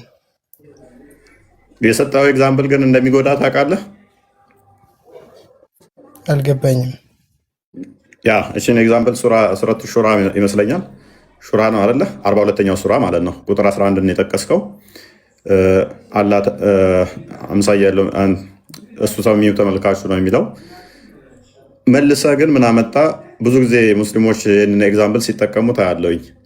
አላህ ሁሉን ይሰማል፣ ሰው ግን የተገደበ ነው፣ ትንሽ ነው የሚሰማው፣ ስለዚህ ይለያያል። ይህን አትጠቀሙት፣ አይጠቅማችሁም። ሱራ 16:74 ጀምሮ እንደሚናገረው ማንኛውንም ነገር ምሳሌ አታደርጉለት ለአላህ ስለሚል ምሳሌ አድርጋችሁ አትጥቀሱ እንደዚህ አይነት ነገሮችን። አንደኛ። ሁለተኛ ደረጃ ደግሞ የመጠን ጉዳይ ነው። የመጠን ጉዳይ ያመጣችሁ ማለት ነው። ሰው ትንሽ ነው የሚሰማው፣ አላህ በደንብ ይሰማል የሚል እንትን ውስጥ ወይንም ደግሞ ሁሉን ያውቃል አይነት ውስጥ መጣችሁ ማለት ነው። ትንሽ ነው የሚሰማው፣ ብዙ ነው። ስለዚህ መጠን ላይ የሆነ ጥገኝነቱ ማለት ነው። ሶስተኛ ደግሞ ምንድነው እሱ አሁንም ችግሩ የማመሳሰል ጉዳይ መጣችሁበት ማለት ነው። ይህንን አትጠቀሙት ከዚህኛው ቶፒክ ጋር ምንም ከአስማው ሲፋት ጋር ምንም አብሮ የሚሄድ ስላልሆነ ማለት ነው። ከጥያቄው ጋር ምንም አብሮ የሚሄድ ስላልሆነ ስለዚህ አሁን እጅ ያለው ሲባል አዎ እሱ መለኮታዊ እጅ ነው አልከኝ አይደለ? መልካም። ስለዚህ የኔ እጅ መለኮታዊ እጅ አይደለም፣ የእሱ መለኮታዊ እጅ ነው አይደለም? እንደዚህ ያልኩበት ምክንያት አለ፣ ግን ምክንያቱም ባብራራ ብትፈቅድልኝ። ኦኬ፣ እሺ፣ ቀጥል። ቅድም አንተ ያልከው አለ ለእሱ አምሳያ አታደርጉለት ያልከው ይመስለኛል። በአረበኛው ለይሰ ከሚስሊሂ ሸይእ ነው የሚል ለእሱ አንድም ቢጤ እና አምሳያ የለውም የሚል አንቀጽ አለ። እና ለማለት የፈለግኩት ቅድም የሰጠው ምሳሌ እኛ ትንሽ እንሰማለን እሱ ብዙ ይሰማል ለማለት ሳይሆን አላህ ቁርአን ላይ ራሱን ሰሚና ተመልካች እንደሆነ ይገልጻል። እሰማለሁ እመለከታለሁ ይላል። የሰው ልጅንም ደግሞ ሰሚና ተመልካች አድርገን ፈጠር ነው ብሎ ይናገራል። ከዚህ ላይ ግን የአላህ መስማትና መመልከት እንደ ሰው ልጅ መስማትና መመልከት አይደለም። ስሙ ሊመሳሰል ይችላል፣ ግን እንደ ሰው ልጅ እንደ ፍጡራኑ አይደለም ነው። ያ አሁን እኮ ከዚህኛው ፖይንት ጋር ምንም የሚገናኝ አይደለም ማሜ። እኔ አሁን አስማው ሲፋት ውስጥ ስገባብህ አሁን ስለ እጅ አንስተህም ስለነበረ እኛ እጅ አለን፣ እሱ ግን መለኮታዊ እጅ ነው አልክ። ይሰማል? አዎ እኛም እንሰማለን። እኛ አምላክ ይሰማል ስንል ነገሮች ላይ ጥገኛ ሆኖ እኔ የምሰማው በድምፆች አማካኝነት በዛ ሳውንድ ዌቭ ነው የምሰማው። የሆነ ነገር ሲከሰት ነው የምሰማው። ያንን ክስተት ጠብቄ ነው የምሰማው። ኮዝ ኤንድ ኢፌክት ያስፈልጋል ማለት ነው። ስለዚህ ለእያንዳንዱ ድምፅ ጆሮዬ አጻፋዊ ምላሽ ለመስጠት ይሰማል፣ ያደምጣል ማለት ነው። ያ የሚደርሰው እነኚህ ሶስቱን ጋዝ፣ ሶሊድ፣ ሊኪድ እነኚህን ስቴቶች አልፎ ሳውንድ ዌቭ በዛ በቫይብሬሽን አማካኝነት ሲመጣ ነው ወደ እኔ የምሰማው። ለፈጣሪ እንደዚ ያስፈልገዋል፣ ኮዝ እና ኢፌክት ያስፈልገዋል። የዛሬ የዓመት የሚከናወነውን ልክ እኔ በማወራበት ሰዓት ይሰማል ብለንም አናምንም። እንደዚህ አይነት ነገሮች ለፈጣሪ አናስጠጋም። ኤኒዌይስ ግን ኦቨርኦል የአንተን ለጊዜው ልተወውና ወደ አንተው ማለት ነው። እኔ አሁን እጅ የሚለውን አንተ ላላ መለኮታዊ ብለህ አመጣኸው። አላ መለኮታዊ እጅ አለው፣ እኛ እጅ አለን። እጅ ስትል እሺ ምንድን ነው እሱ? መለኮታዊ በማለት የጨመርከው ምንድን ነው እሱ? ላላ እጅንም ያልኩህ እኮ ያው እሱ ቁርአን ላይ ስለገለጸ ነው። አዳምን በሁለት እጆች የፈጠርኩት ስላለ ነው። ልክ እንደዚህ አሁን እሱ አስማው ሲፋ የሚለው ተውሂድ አስማው ሲፋ የሚለው በአላህ ስምና ባህሪ ማመን ነው። አላህ ለራሱ ያጸደቃቸው ስሞች አሉ፣ እነዛን ስሞች እናምናለን ነው። ሲፋ ደግሞ ባህሪ ነው። ለምሳሌ እጅ አለው እሱ ይሰማል የሚለው ያያል የሚለው ከዛ እሱ ቁርአን ላይ ራሱን በገለጸበት መንገድ ትርጉም ሳናጣምም አዋለው ብለን እናጸድቃለን ነው። ኦኬ እስከ ዛሬ እንግዲህ ነቢያቶች፣ መልእክተኞች፣ ረሱሎች ብዙ መጥተዋል ብላችሁ ታምናላችሁ። በሺዎች የሚቆጠሩ አይደለ?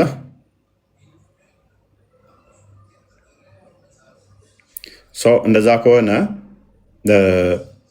ለምሳሌ አንድ ሰው ተነስቶ አሁን አላህ ጭንቅላት አለው ቢል ተሳስቷል ወይንስ ትክክል ነው?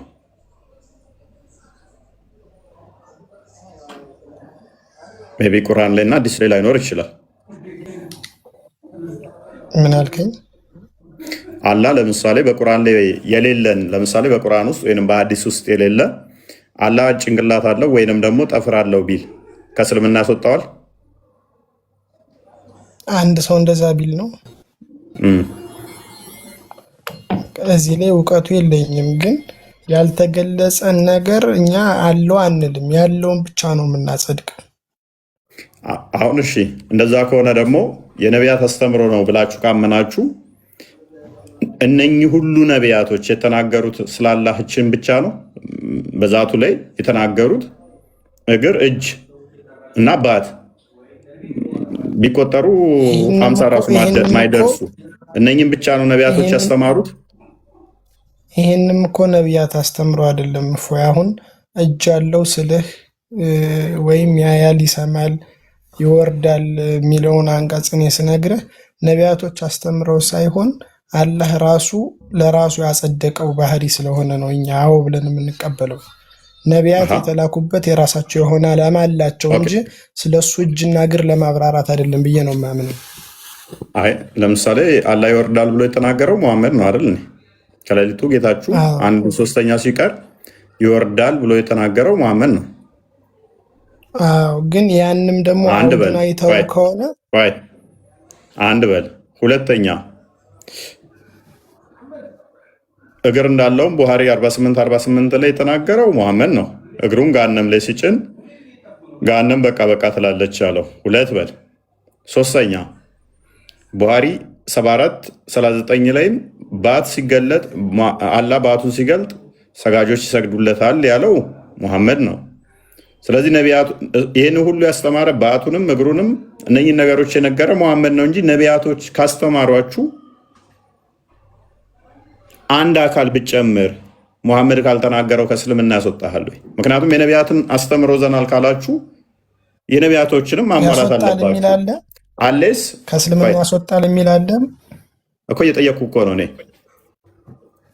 እየጠየኩ ነው ማለት ቅድም አሁን ክርስቲያን ሲል የሰማሁት አለ እንደዚህ አላህ ጭንቅላት አለው ደረት አለው ብሎ ማመን ቢድዓ ነው ይላል ኢብኑ ተይሚያ አለ። ይሄ ማለት ደግሞ ከእስልምና ያስወጣል አለ። ቢድዓ በመሰረቱ ከእስልምና ያስወጣል። ይሄን አውቃለሁ። ቢድዓ ያስወጣል። በጣም ብዙ አዲስ ልሰጥ እችላለሁ። ብዙ አዲስ ልሰጥ አንድ አዲስ እስኪ ትወጣለህ። እንደዛ ካሰጠው ትወጣለህ ከእስልምና ነው። አይ እንዳጠቃላይ ህዝቡ ላይ ያለው ህዝብም እንዲማርበት ስጠና አዲሱን እንጂ እኔ እወጣለሁ አልልህም። ምክንያቱም አልወጣም። እሺ ቢዳ ላሳየህ። እሺ ክርስቲያን መክፈት ትችላለህ? ልክፈትላት ነኝ። እሺ ሱናን አቢ ዳውድ 45:30 መክፈት ትችላለህ። እጅግ በጣም ብዙ ቦታ ነው ያለው። 45:30 ነው ያልከኝ?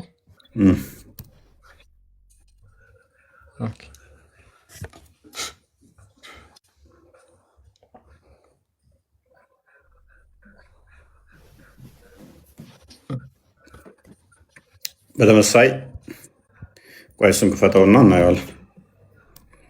በጣም የተጠላና አላህ ራሱ ይረግመሃል እንደዚህ ብታደርግ። ወደ መጨረሻ አካባቢ ቼክ አድርገው። ኢፍ ኤኒዋን ኢንትሮዲውስስ አን ኢኖቬሽን ከሚለው ጀምራ አንበው።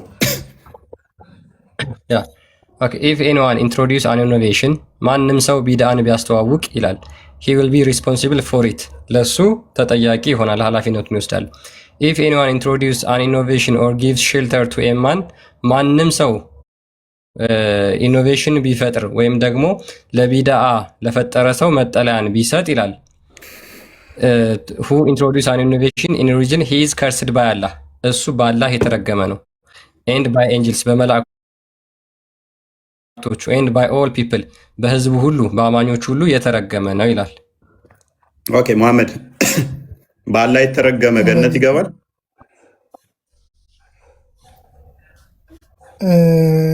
መረገምና ከእስልምና መውጣት እኮ ይለያያል። ገሃነም ነው የሚገባው ወይንስ ገነት ነው የሚገባው? ገሃነም ይገባል፣ ግን ያው አትሊስት ሙስሊም ስለሆነ ቅጣቱን ተቀጦ ገነት ይገባል ብለን ነው ማለት። ኧረ ተው አታስቀኝ። ይወጣል በቃ ስለሚወጣ ነው። ሱናን አናሳይ 15:78 እንድገመው በአላህ የተረገመ ነው። ጥመት ነው እኮ ይለዋል። ቢድአ አሁን ጥመት ነው፣ ግን ከእስልምና አያስወጣም ነው። እና ስለምትወጣ እኮ ነው አላህ የሚረግምህ። አላህ ሙስሊሞችን ይራገማል እያልከን ነው። 15:78 አናሳይልህ።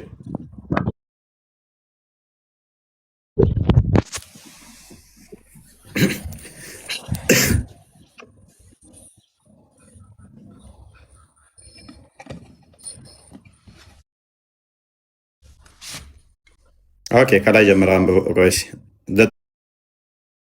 ትረስት የሚለው ምናምን እሱ ጋር ወይበር ምናምን the truest word is the book of Allah እውነተኛ ቃል የአላህ መጽሐፍ ብቻ ነው ይላል። and the best guidance is the guidance of Muhammad እውነተኛ ትክክለኛ መመራት ደግሞ በሙሐመድ በኩል ያለ መመራት ነው ይላል። the worst of things are those are newly invented እጅግ በጣም መጥፎ የሆነው ነገር ደግሞ አዲስ የሚፈጠሩ ነገሮች ናቸው። every newly invented things is an innovation የትኛውም አዲስ ቢድአ ፈጠራ ነው ይላል። and every innovation is going astray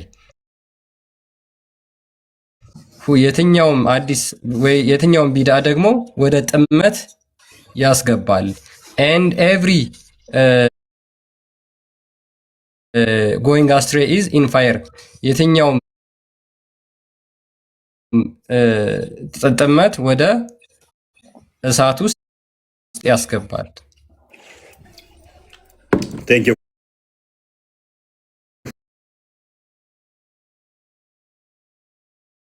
እና እስልምና ተከታይ ባልሆነ ሰው መካከል ግን የቅጣት ልዩነት እንዳለ ታውቃለህ አይደል?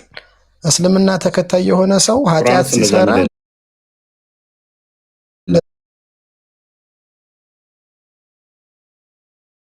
ሙስሊም መባል ይችላል መሐመድ?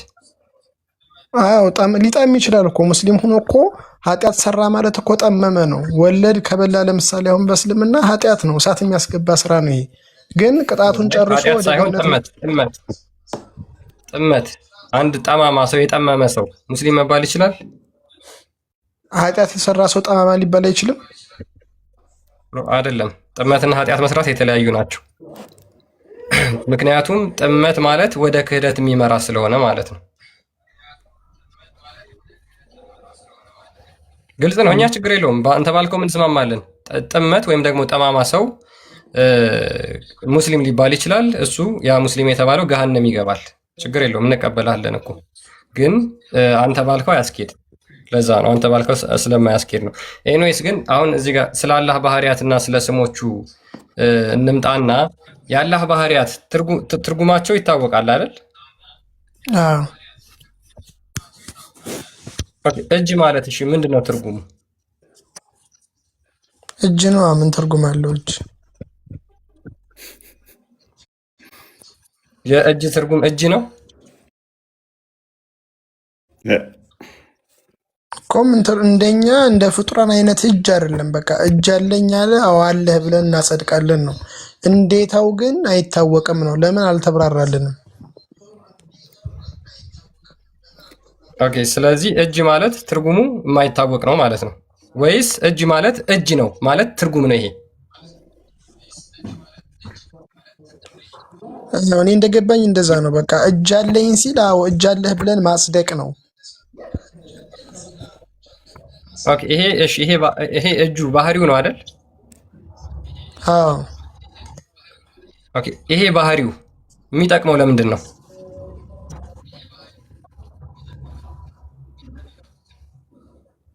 ለምሳሌ ይመስለኛል ቁርአን ላይ አዳምን በሁለት እጆቼ ፈጠርኩት ይላል። ለመፍጠር ሊሆን ይችላል። እሺ፣ በጣም ጥሩ። ስለዚህ እጁ የሚጠቅመው ለመፍጠር ነው። ባቱስ? ያን ልክ እንደ አዳም ግልጽ አድርጎ ስላልተናገረ አናውቀውም ነው የምንል፣ ምክንያቱም አላሳወቀንም። ስለዚህ አላህ ላይ ጥቅም የሚሰጥ እና የተገለጸ እጅ የተባለ ባህሪ ያለው ምን እንደሆነ የማይታወቅ ባህሪ ደግሞ ባት የሚባል ባህሪ አለው። ስለዚህ የሚታወቅ አላህ ማለት የማይታወቅና የሚታወቅ የባህሪ ውጤት ነው ማለት ነው አይደል? አላህ ማለት የሚታወቅና የማይታወቅ የባህሪ ውጤት ነው ማለት ነው። አዎ፣ የሚታወቀውን ባህሪ ለኛ ያሳውቆናል።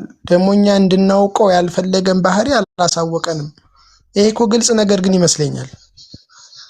አሁን እዚህ ጋር ምን መሰለህ? ኦኬ፣ እነኚህም ባህሪያቶች የነቢያትን አስተምሮ ዘን የመጣኸው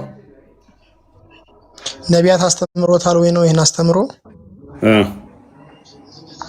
ነቢያት እንደዚህ አይነት አስተምሮ ላይ አይደለም ፎከስ ያደረጉት ብዬ አምናለሁ። ምን ላይ ነው ፎከስ ያደረጉት? አንድና ብቸኛ የሆነን አምላክ በብቸኝነት ህዝቦች እንዲገዙ ከጣዖታትና ካልባሌ ነገሮች እንዲርቁ። ስለዚህ ስለ ባትና ስለ ግር አላወሩም ማለት ነው ነቢያት። ባት አምልኩ፣ ግር አምልኩ እንደዚህ ምናምን የሚል ላይ አይደለም ፎከሳቸው። ኮንሴፕቱ አይደለም። ስለዚህ አሁን አንተ በቂያማ ቀን አላህ የምታውቀው በባቱ ነው። ነቢያቶች ተመቃብር ሲነሱ ሌሎች ነቢያቶችን የተከተሉት አላህን በብረ የሚያውቁ ካደ ምን ምክንያቱም ምን አልከን አንተ ነቢያቶች አሁን ስለ እግሩ ስለ ባቱ ምናምን ነገር ፎከስ አላደረጉም፣ አላስተማሩም። እነሱ አንድ አምላክ ተገዙ የሚል ላይ ነው ፎከስ ያደረጉት አልከን። ይህንን በአት እግር ምናምን ብሎ የነገረህ ሙሐመድ ከሆነ ነቢያቶች ከመቃብር የትንሣኤ ቀን ከመቃብር ስትነሱ አላህን የምንለዩበት በባቱ ነው። ነቢያቶች ያንን በባቱ ካላስተማሩ አላህ በመጀመሪያ ይመጣና እኔ ጌታችሁ ነኝ ሲል ነው ጌታችን አይደለህም ትሉታላችሁ። ጌታችሁን በመምታቁት ሲባል በባቱ ትላላችሁ። እናንተ ባቱን ስለምታውቁ ነው። ቀደምት ሙስሊም አለ ብላችሁ ስለምታምኑ ከመሐመድ በፊት የነበሩ ደግሞ ስለ ባት ስላልተማሩ አንተም እንዳልከን እንዴት ነው በባት የሚለዩት? ያኔ እኮ እሱን በባት እንለየዋለን የሚል አስተምሮ የለም። አሁን እንኳ አልተግባባን አለ አለ አላህም በባት የሚለዩት ነው። አላህ ይመጣል በመጀመሪያ በማታውቀው ቅርጽ፣ ከዛ ይመጣና እኔ ጌታህ ነኝ ይልሃል። አንተ ጌታችን አይደለም ብላችሁ ታባርሩታላችሁ። ከዛ ጌታችሁን በመምታውቁ ስትባሉ በባቱ ትላላችሁ። ከዛ ባቱን መጥቶ ገልጦ ሲያሳያችሁ ስጁድ ትወርዳላችሁ። እንደሱ የሚል ምንድን ነው? ሀዲስ ነው ያለ ሀዲስ ላይ ያለ ቡሃሪ 74 39 አንዴ ክፈተው ክርስቲያን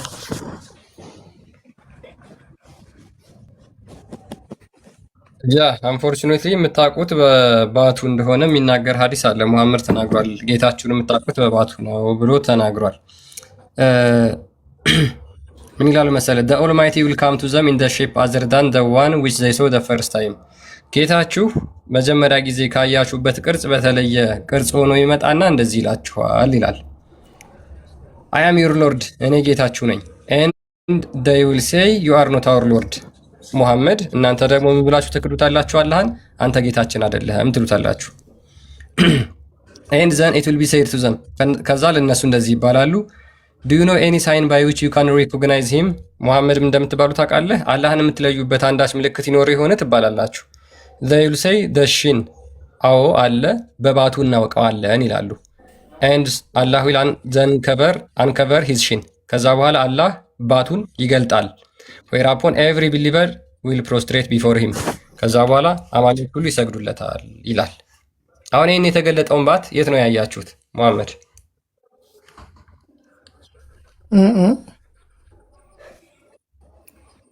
ይህንን ባቱን የት ነው ያያችሁት?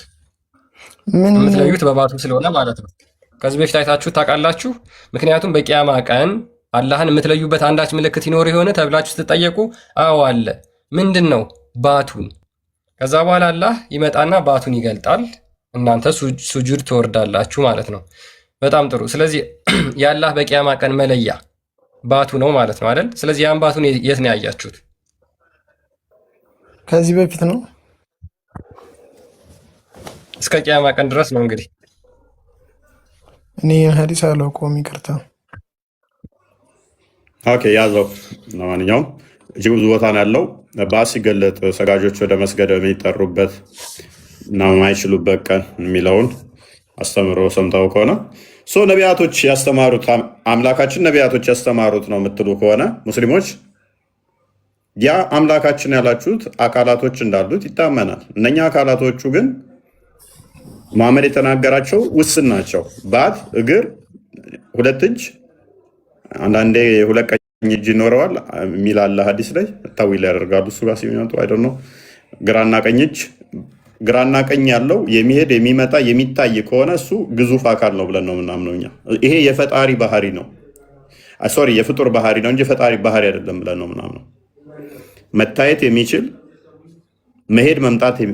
መሄድ መምጣት የሚነገርለት የሚታይ ግራና ቀኝ ያለው ፊትና ኋላ ያለው እርሱ የፍጡር ባህሪ ነው።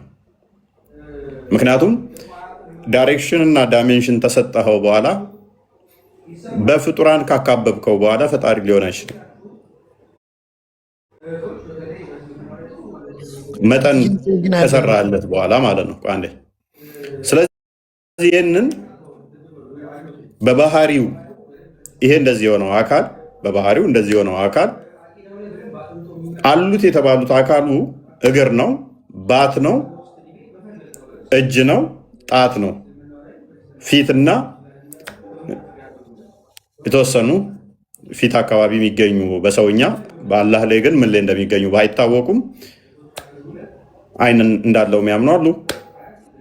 አይኑ ፊቱ ላይ ይገኝ እግሩ ላይ ይገኝ አይታወቅም።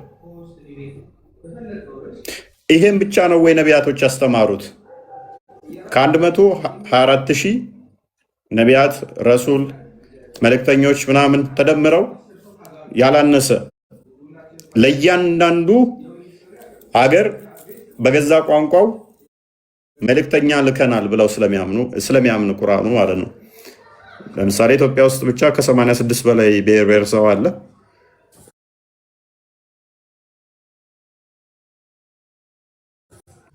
ለዚህ ሁሉ ብሔረሰብ እንግዲህ በራሱ ቋንቋ በራሱ መልእክተኛ ተልኮለታል እንደ እስልምና አስተምሮ አይደለም። ኢትዮጵያ ውስጥ ላሉ ብሔር ብሔረሰቦች እንደው እንደ ኢትዮጵያ እንኳን አንድ የተላከም የለም። አክቹዋሊ ይሄ ሁሉ መጥተው ያስተማሩት ስለ ባት ብቻ ነው ወይ? ስለ እግር ብቻ ተረከዝ ብቻ ነው ወይ? ስለ እጅና ጣት ብቻ ነው ወይ? ይሄንን ደግሞ መሐመድ የተናገረው አይደለም ወይ? እነኚህ ላይ ተዊልም ማድረግ ከእስልምና ያስወጣል። አንዷን ማስተባበል ከእስልምና ያስወጣል። ቅድም ከፍተን እንዳነበብንላችሁ አንዷን ዲናይ ማድረግ ተዊልም ማድረግ ሜታፎር ነው ብሎ እንትን ማለት ከእስልምና ያስወጣል። እስከዛሬ ያስተማሩት ይሄን ብቻ ነው። ነቢያቶች ይሄን ብቻ ነው የተናገሩት። ደግሞም ያ አካሉ የተያዘ ነው፣ የተገጣጠመ ነው፣ የተለያየ ነው፣ አይታወቅም። 14:4 አንዴ ክፈተው። አይታወቅም። ይሄ ጤናማ ነው ወይ? ማለት ግልጽና የተብራራ ቁርአን የሚባለው ምንድነው? የተማራችሁበት ነቢያቶች አስተምሮ ነው ከተባለ ነቢያቶች ያስተማሩት እንደዚህ ነው ወይ? አንዳንዴ ሲጨንቃቸው እናንተ መጽሐፍ ጋር መጽሐፋችሁ ላይ እንደዚህ ይላሉ። እንደዛ ከሆነ ተቀበሉታላችሁ? እሺ አምላካችሁ ለምሳሌ ጭንቅላት አለው እናንተ ብላችሁ ተቀበላላችሁ? ነው አንቀበልም፣ እኛ ጋር ስላልመጣ። ታዲያ ለምን ትጠቅሳለህ እኛ ጋር?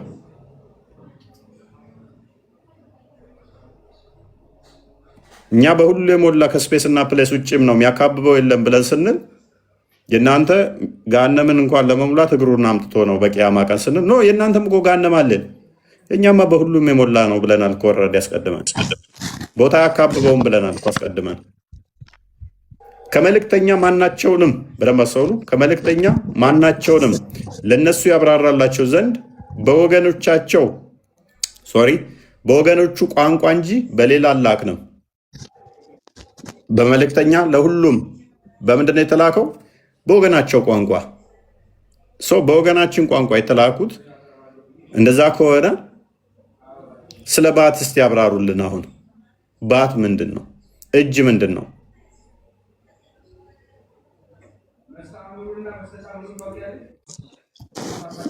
መጠየቅ እችላለሁ? ቢንት ቆይ ተቀጥልና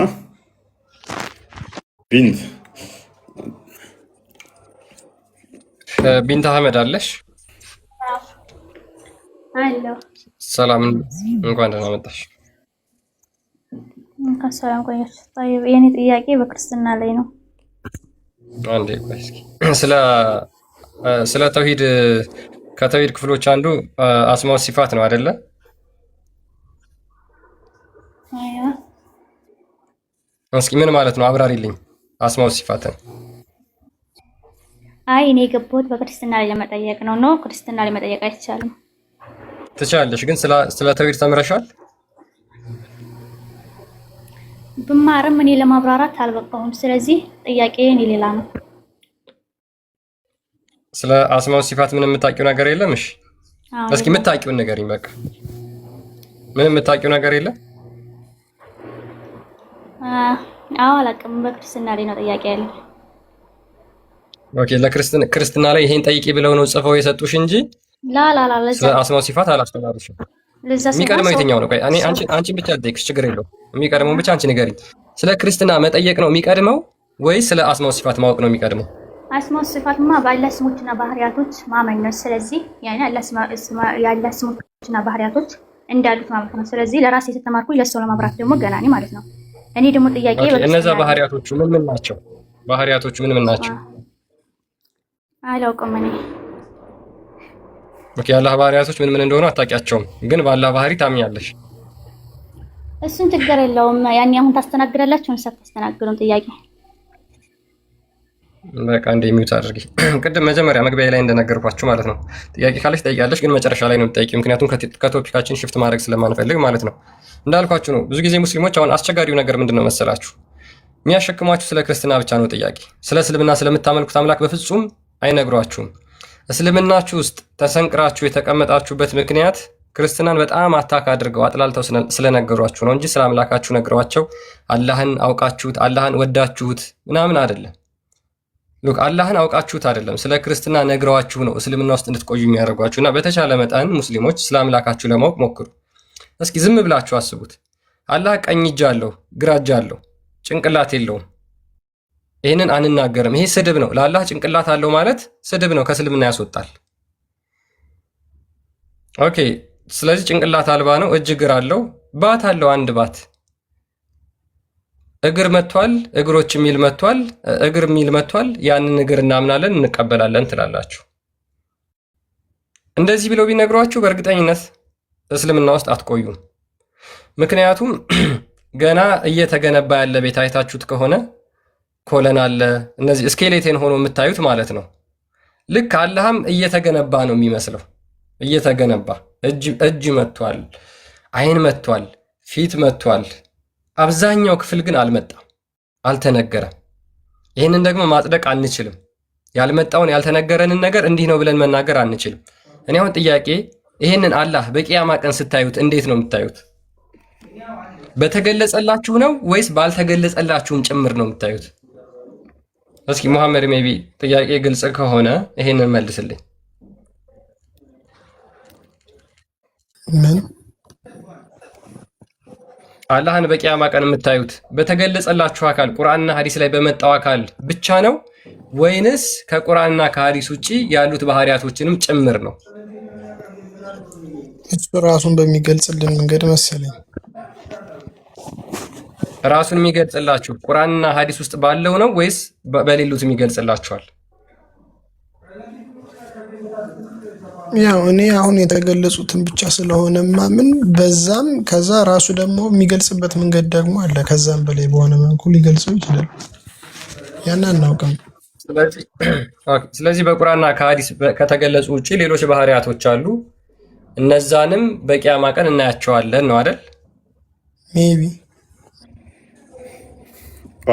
ኦኬ። ለምሳሌ ብልትም ኖሮት ልታዩ ትችላላችሁ። ኦኬ ገስት ለቆኛል አይደለ? ግን አልመጣልኝም እኔ ጋር።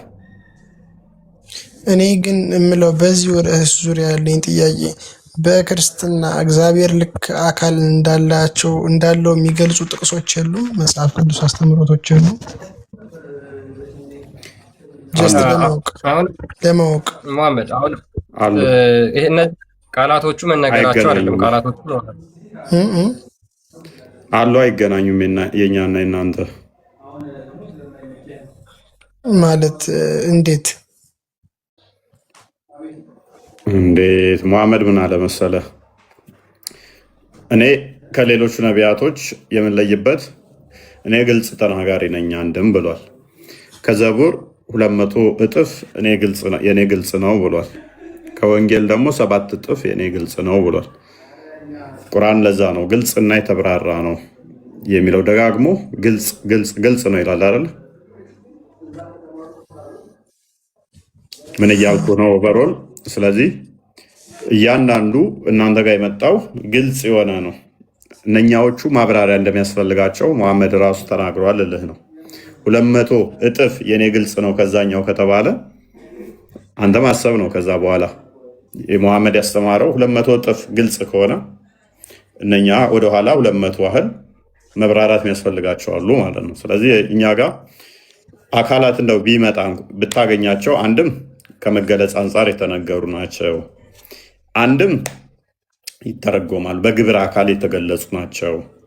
በግብረ አካል የተገለጹ ናቸው። ለምሳሌ ጥቀስ እስኪ።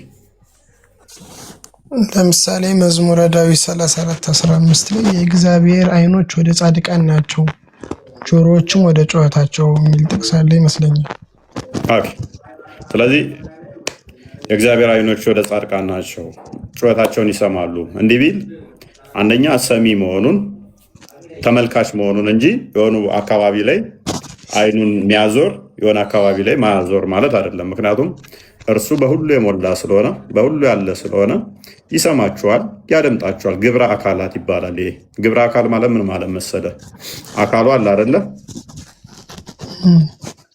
አካልህ አለ። የዓይን አካል ምንድን ነው? የዓይን ግብሯ ምንድን ነው? ማየት ነው አይደለ? መመልከታ። ስለዚህ በግብር አካል ተገልጿል ስንል እግዚአብሔር ተመልካች ነው ለማለት በግብር አካል ተገልጿል ብለን እናምናለን። ምክንያቱም መጽሐፍ ቅዱስ እኛ እንደ ቁርአን ቃል በቃል አላህ ለጅብሪል ከዛ ጅብሪል ለመሐመድ ነገረው እንደምትሉት እኛ እንደዛ እናምነው። መጽሐፍ ቅዱስ በሰውኛ ለሰዎች የተጻፈ ነው እንድንግባባበት፣ እንድንመራበት። ስለዚህ ያንን በግብረ አካል የተገለጸውን ጽፈውልናል። ይመለከታል፣ ይሰማል ለማለት እንጂ ጻድቃን የሆኑ ቦታዎች ኖረው የሆኑ ቦታ ሳይኖሩ አይደለም። በሁሉ ቦታ ላይ ጻድቃኖች አሉ። በሁሉ ይመለከታቸዋል፣ ያያቸዋል፣ ይጠብቃቸዋል፣ ይሰማቸዋል ለማለት ነው። ስለዚህ በግብረ አካላት ተገልጿል ብለን እናምናለን።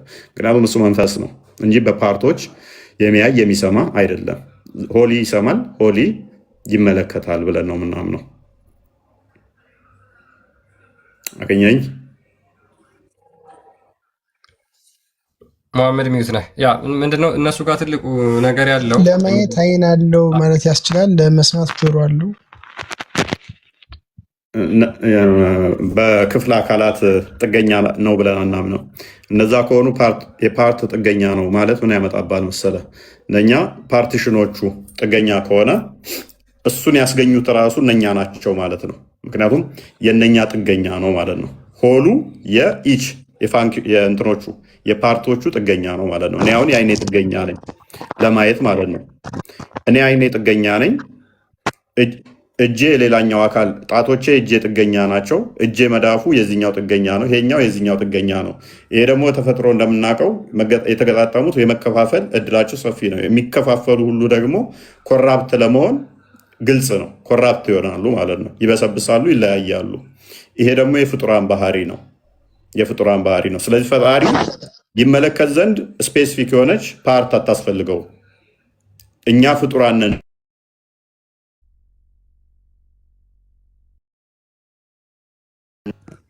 አለው። ተመልሳለሽ። ስለዚህ ለማየት ማለት ያለ ዓይን ይመለከታል፣ ያለ ጆሮ ይሰማል ነው። ዓይን የምትባል የሚመለከትባት ብቻ የሆነች አለው።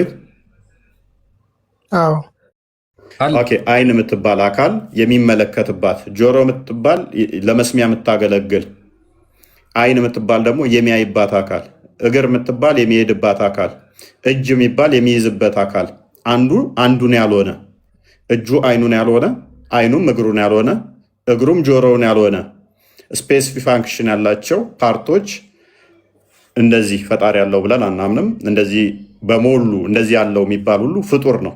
የአትናቴዎስን ሜይ ቢ እናነብልን እንችላለን። እንዲቴል ያስቀምጠዋል። እሱም እንደዚህ ፓርቶችን እንትን የሚሉ ይሄ ፍጡር ነው።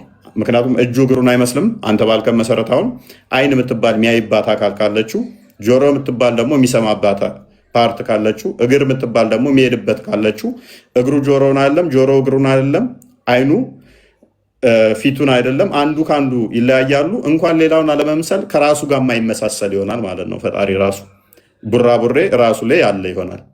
ከዛስ የነኛ ጥገኛ ይሆናል። ለመስራት እጅ ያስፈልገዋል፣ ለመሄድ እግር ያስፈልገዋል፣ ለማየት ዓይን ያስፈልገዋል ማለት ነው።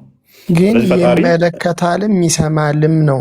ግን ያን ይመለከታልና ይሰማል የሚለውን ባህሪ ትቀበለዋለህ አንተ። አሁን ያያልም ጩኸታቸውንም ይሰማልም። ግን ሲያይና ሲሰማ እንዳልከኝ ከሆነ ለመስማት በጆሮ አይደለም፣ ለማየት ደግሞ በዓይኑ አይደለም ነው። ያ ዓይን ጆሮ የምትባል ፓርቶችን አናጸድቅም። ፓርቶች ሆሉ በፓርቶች የተገነባ ነው። እነኛ ፓርቶች ደግሞ ስፔሲፊክ ፋንክሽን አላቸው ብለን አናምነው። ምክንያቱም ፓርቶች ከሆነ የፓርቶች ስብስብ የሆነና እሱ ፍጡር ይሆናል። እኔ አሁን የፓርቶች ስብስብ ነኝ። ዓይን የምትባል ማይባት አለችኝ፣ ጆሮ የምትባል ምሰማባት አለችኝ። ይሄ ጆሮዬ ምሰማበት እንጂ ማይበት አይደለም። ይሄ ዓይኔ የማይበት እንጂ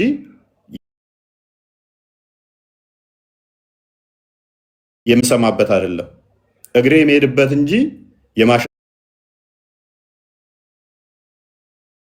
የማሸትበት አይደለም። ፈጣሪ እንደዚህ የፓርቶች ስብስብ ድምር ውጤት አይደለም። ስብስብ የጣዖታት ስብስብ ነው የሚያደርገው ለፈጣሪ እንዲህ ካጸደቅን ማለት ነው። ፈጣሪ እንደዚህ አይደለም። ፕላስ ደግሞ እናንተ ጋር ወረስቱ ምን እንደሆን ታውቃለህ? እንደው ብናጸድቅ እንኳን ለእናንተ የሚከፋውን ላሳየ። እነኚህ ፓርቶቹ የሚታዩ ናቸው፣ የተገደቡም ናቸው። መሄድ መምጣት የሚነገሩለት ነው። የእናንተው በደንብ አስተውል። ይሄዳል፣ ይመጣል፣ ይታያል ተብሎ ደግሞ ይነገርለታል። እኛ ጋር በምን አይነገርም መሰለ? ለፈጣሪ ክበባት የለውም፣ እላይ የለውም፣ እታች የለውም፣ ጎን የለውም፣ ፊት የለውም፣ ኋላ የለውም፣ ጀርባ የለውም፣ ግራ የለውም፣ ቀኝ የለውም፣ መታየት። እነኚህ ለፈጣሪ አይነገሩም።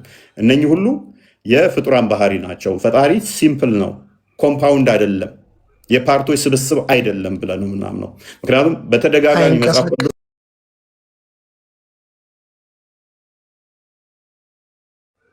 አይሄድም አይመጣም ስትል አይንቀሳቀስም ማለት ለምሳሌ ይሄን ያልከኝ በሌሊቱ 1/3 አላህ ይወርዳል ከሚለው ተመርኩዘ መሰለኝ።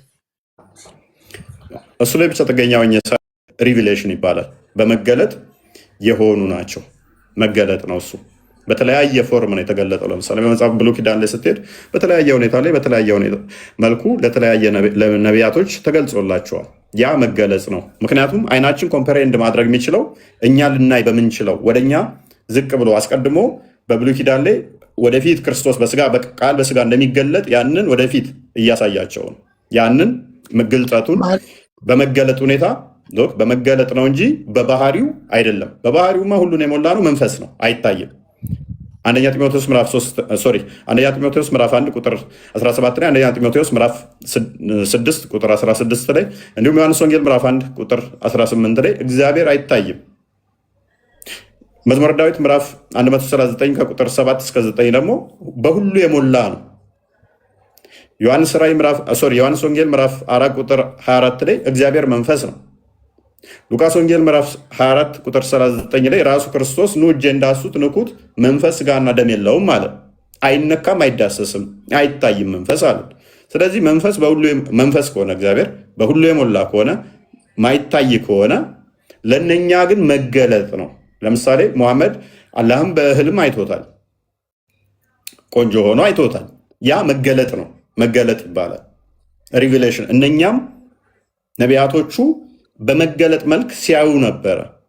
አንደኛ ቴዎፋኒ የምታነበው ካለ ቀጥልሽ።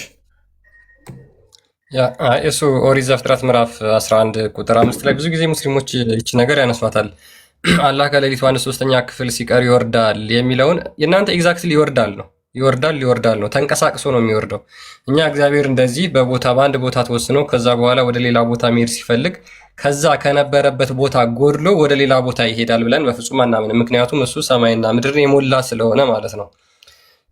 መዝሙረ ዳዊት መዝሙር 139 ላይ እንደሚናገረው ሰው ሰማያትንም ምድርን የሞላ ነው። እግዚአብሔር እዚህ አለ እዚህ የለም የምትለው አይደለም። በአንድ ቦታ የተገደበ በአንድ ቦታ የሚታጣ፣ ከአንድ ቦታ ተንቀሳቅሶ ወደ ሌላ ቦታ ሲሄድ እዛ የነበረበት ላይ የታጣ አሁን ደግሞ የመጣበት ላይ የሚገኝ እንደዛ አድርገን በፍጹም እንዳትስለው። እሺ ይሄ ወረደ የሚለውን ዘፍጥረት 11:5 ላይ ያለውን በቃ በግብር ተገለጠ ማለት ነው። በግብር ተገለጠ።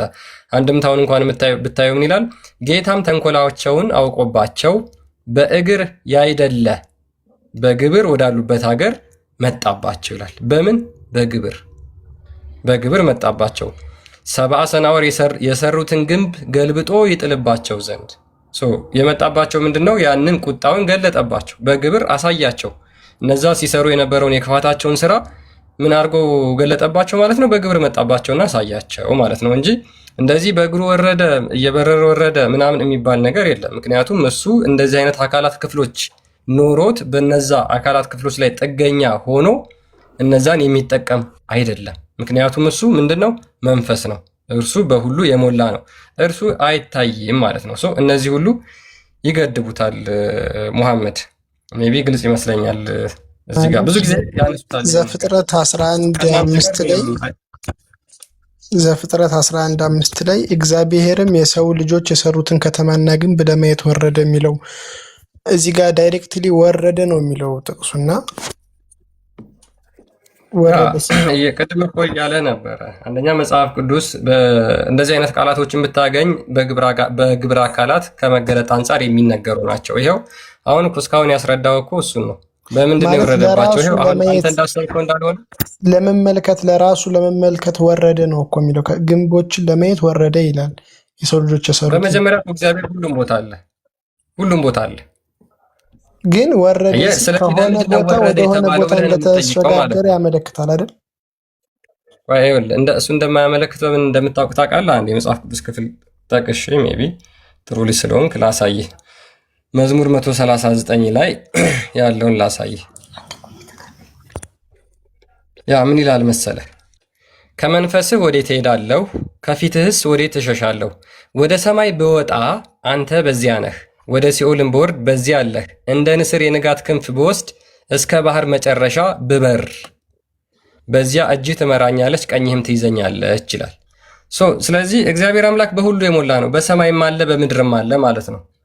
ስለዚህ ወረደ የሚለው እዛ ጋር ምን ለማለት ነው ብለህ ትጠይቃለህ እንጂ አይ የሆነ ቦታ ተገድቦ ስለነበረ ከዛ በኋላ እዛ ቦታ ላይ ስለሌለ እነሱን ለማየት ወረደ፣ እሱ አያሲዝም ማለት። እግዚአብሔር አምላክ በሁሉም ቦታ የሞላ ነው ስትለኝ በእውቀት ነው ወይስ በአካል? አንድ ሰውን አንብብለትና ዮሐንስ አፈወርቅ ያስቀምጠዋል እንትን ይለዋል። እዚህ ጋር ገብቶሃል። ግን በእውቀት ነው በአካል ነው በሁሉም ቦታ የሞላ ነው ስትለኝ? በሁሉ በአካል የሞላ ነው እሱ በባህሪው። በአካልም ዓለምን ያጠቃልለ ነው የሞላ ነው ነው በአካሉም በእጁ የተያዘች ነች። ቅዱስ ጴጥሮስ እንደሚናገረው ዓለሙን በመዳፉ ያለች ነች። እሱ ምንም ያካብበው ነገር የለም። ኦኬ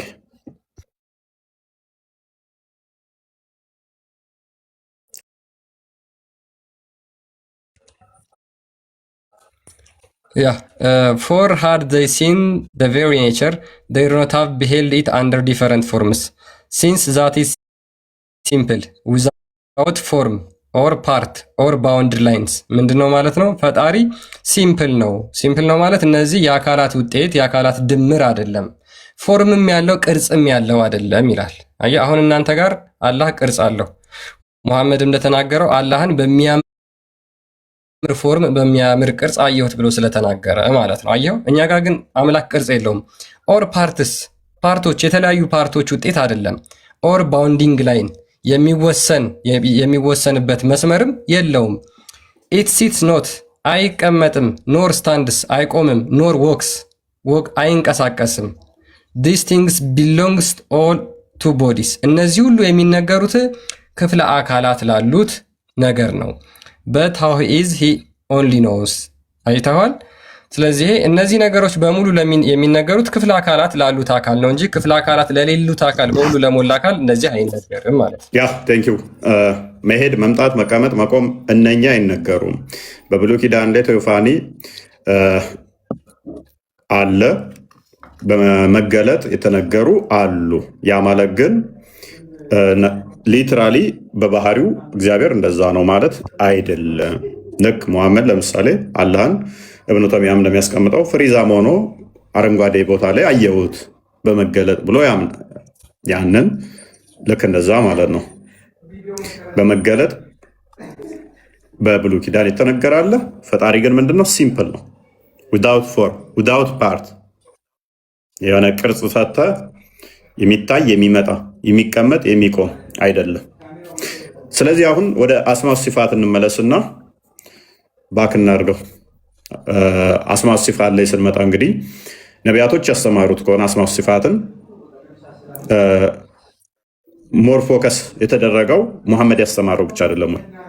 ከአስማው ሲፋት ውስጥ ነቢያት ካስተማሩት ለምሳሌ ሙሴ ካስተማረው ከአስማው ሲፋት ውስጥ በተለይም ተዛት ውስጥ የምታጸድቁት ምን አለ? ምን አለ? ኢሳያስ ሲፋት ደግሞ ባህሪያት ነው። ስለዚህ በአላህ ባህሪያት ስሞች ማመን ማለት ነው። ሌላ ጥያቄ ለምሳሌ ከባህሪያቶች ውስጥ ለጥያቄ ነው የገባሁት። ቆይ ትጠይቂያለሽ። ከባህሪያቶቹ ለምሳሌ የምታምኛቸው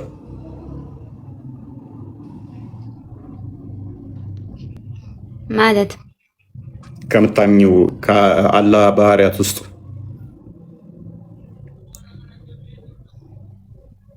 አላህ ብቻ ለምሳሌ አንድ ፈጣሪ ያለው ነው። እሱማ ተውሂድ ሩቢያ ውስጥ ነው። ከአስማ ሲፋት ውስጥ ለምሳሌ መሄድ፣ መምጣት እነኝን ታጸድቂያለሽ።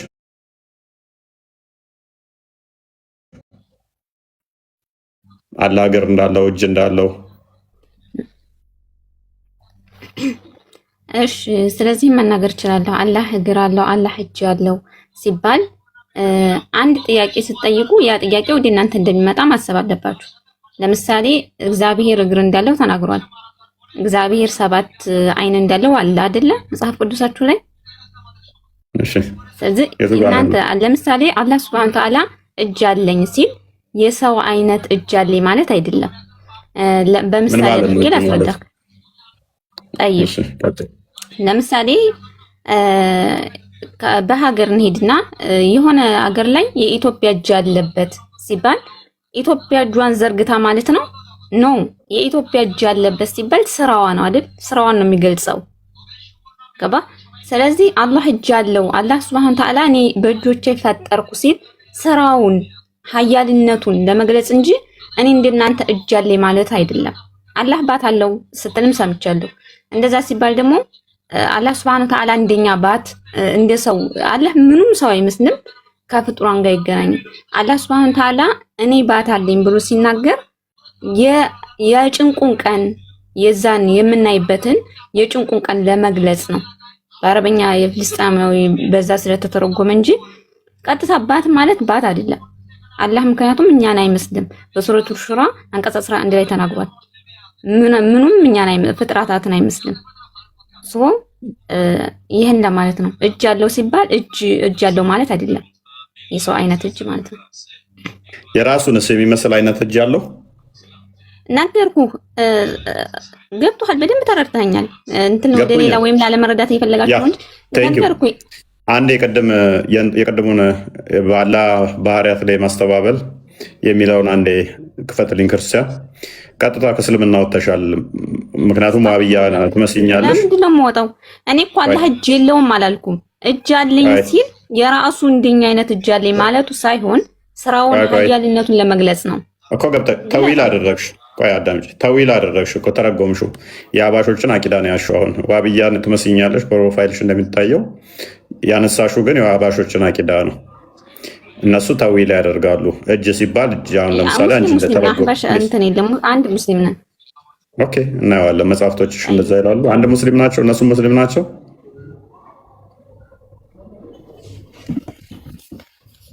አባሾቹ ሙስሊም ናቸው። ሙስሊም አንድ ሙስሊም ነው። አህባሽ ሰለፊ ሁሉም በአላህ ነው የሚያምኑ። መልካም፣ ሁሉም በአላህ የሚያምን ነው ብላለች። የእነሱ አላህ እጅ እግር የለውም። እስቲ እናያለን። ለማንኛውም አንብብላት፣ እሱ ላሳይሻ ነው። ቀላል ቀጥል ክርስቲያን። ሌላ አንብብላትና ቆይ እናሳያታለን። ችግር የለውም። ኦኬ፣ ምን ይላል መሰለሽ?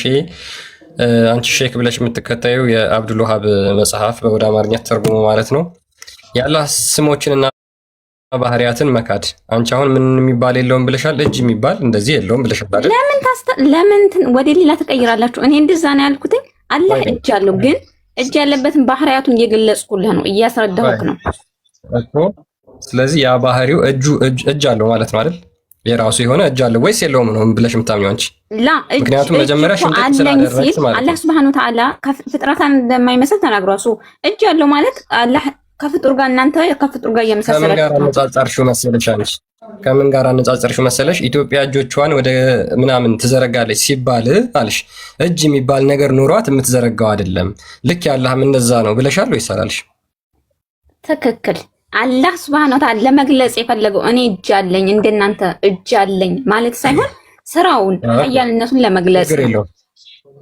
ኦኬ፣ ስለዚህ ኢትዮጵያ እጅ አላት ሲባል ስራዋ ነው እንጂ እጅ የሚባል አካል ኖሯት አይደለም አይደል? በዚህ ተስማምተናል። አላህም አካል የለውም። አካል እንደዚህ እጅ ያለኝ ሲል ሲተረጎም ሲተነተን ባህሪውን ለመግለጽ እንጂ እጅ ትክክል ነው እጅ ያለኝ ብሎ ተናግሯል። ያ ማለት እንደኛ እንደፍራን እጅ አይደለም።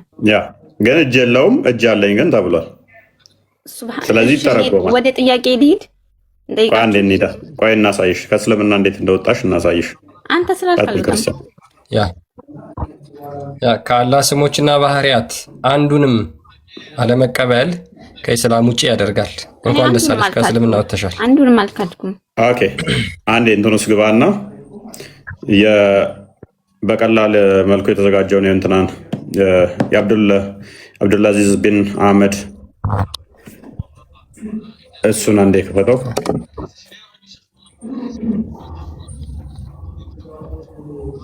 ፔጅ 6 ላይ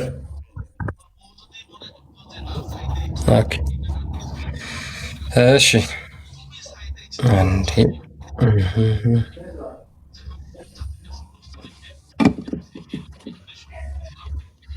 ገጽ 6 ላይ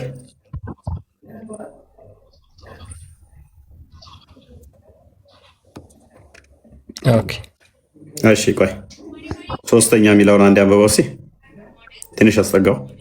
ተውሂድ አስማ ሶስት ሲፋት የሚለውን ኦራይት አንበው። ያ ተውሂድ አስማ ወሲፋት እርሱም የአላህን ስሞችና በባህሪያቱ ብቸኛ መሆኑን ማወቅና ማመን ነው።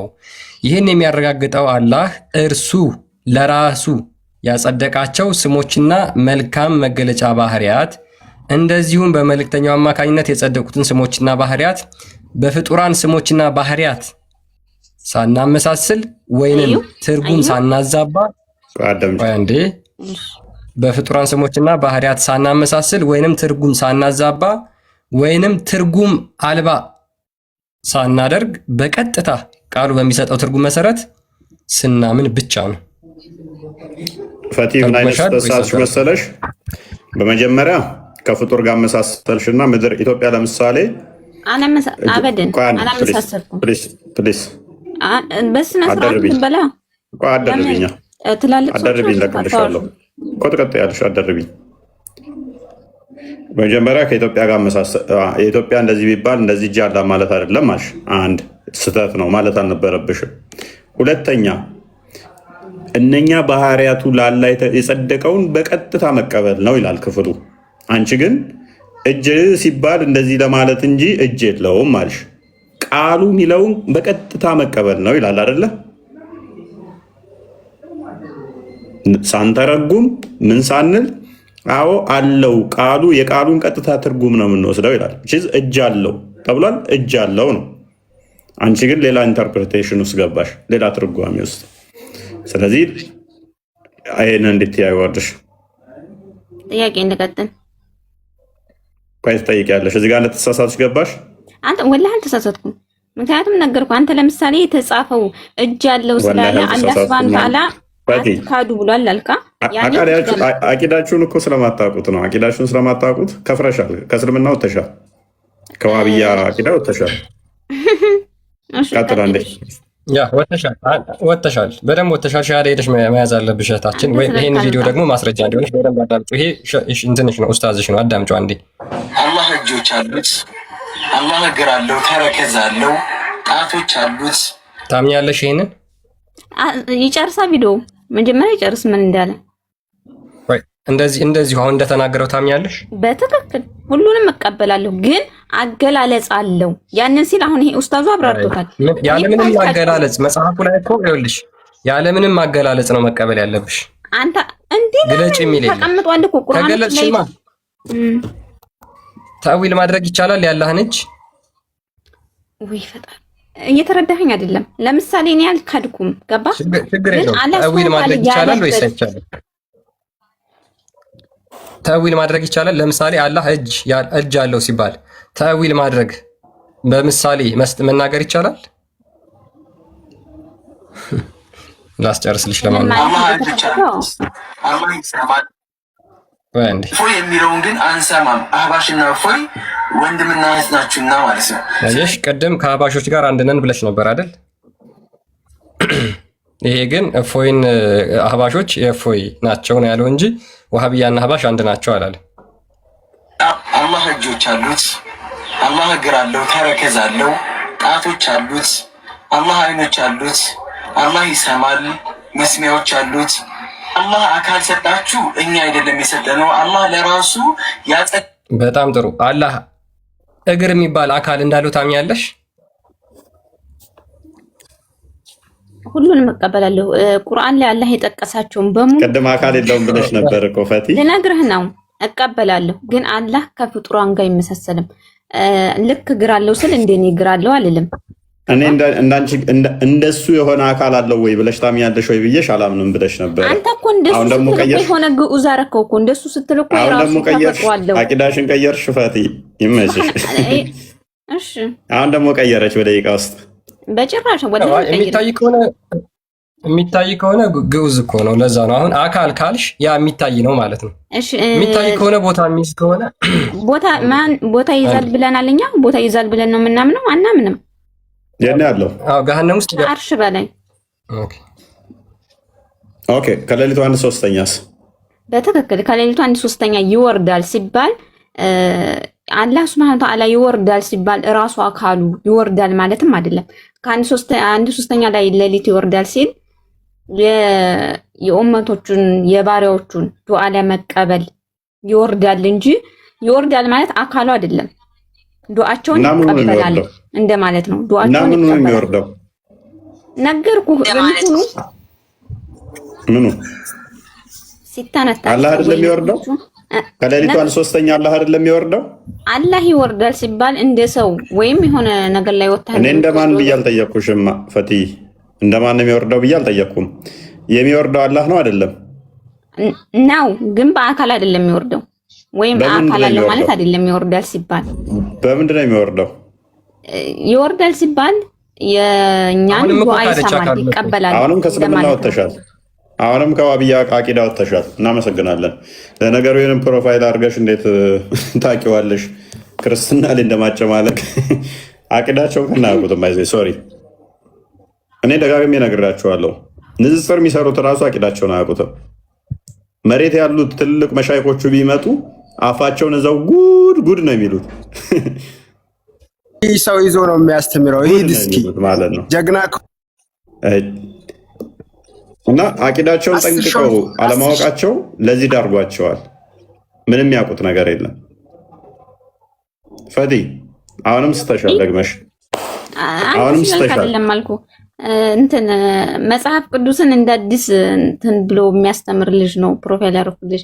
ያስተምራችኋል። ቁጭ አድርጎ ማስተካከል ትችያለሽ። አሁን አቂዳሽን ማለት የተናገርሽው ማስተካከል ትችያለሽ። እየተነተንኩልህ ነው። አንተ ክርክር ነው ያስከው ወይም የሆነ በእንትን በጩኸት ያሸነፍከኝ እየመሰለህ ነው። ገባ?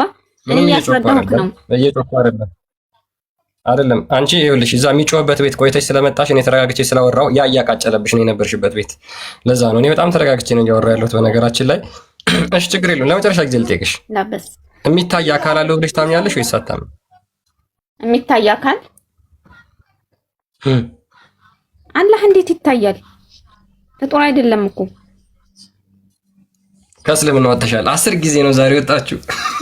አንተ ስላልክ አልወጣም አልኩህ እኮ። አላህ ይታያል ልትል ነው? አላህ ፍጡር ነው? እንደዛ ነው እኮ እያልካለሁ። ላሳይሽ አንዴ ቆይ። አይ አስቸጋሪ። ይሄን ጠይቁ እስኪ። አሁን ሂጂና ፕሮፋይል ያደረግሽውን ልጅ እስኪ አላህ ይታያል ብለሽ ጠይቅ። ይሄንን ላንብብልሽ። እኔ ግን እስከዛ ይሄን ላንብብልሽ። ክርስቲያን እየዋሸ ነው ወይ? እንደዚህ የሚል ሐዲስ አለ። አላህን እናየዋለን። ቆይ አንድ አካል የሚታይ ከሆነ ፍጡር ነው ብለሽ ነው የምታምኚው?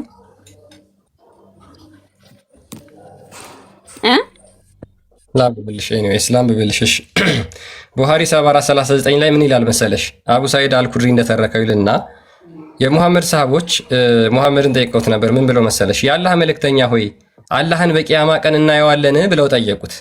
በቂያማ ቀን ነው ጥያቄ ጠየቁት። እዚህ ነው ያልከኝ። በቂያማ ቀን አላልኩም። አላልኩሽ። እዚህ አላልኩሽ። አላህ የሚታይ አካል አለ ወይ? በቂያማ ቀን አዎ፣ ትክክል እንደምናየው ተነግሮናል። በጣም ጥሩ። እሺ በቂያማ ቀን የሚታይ አካል አለው ብለሽ ታምኛለሽ?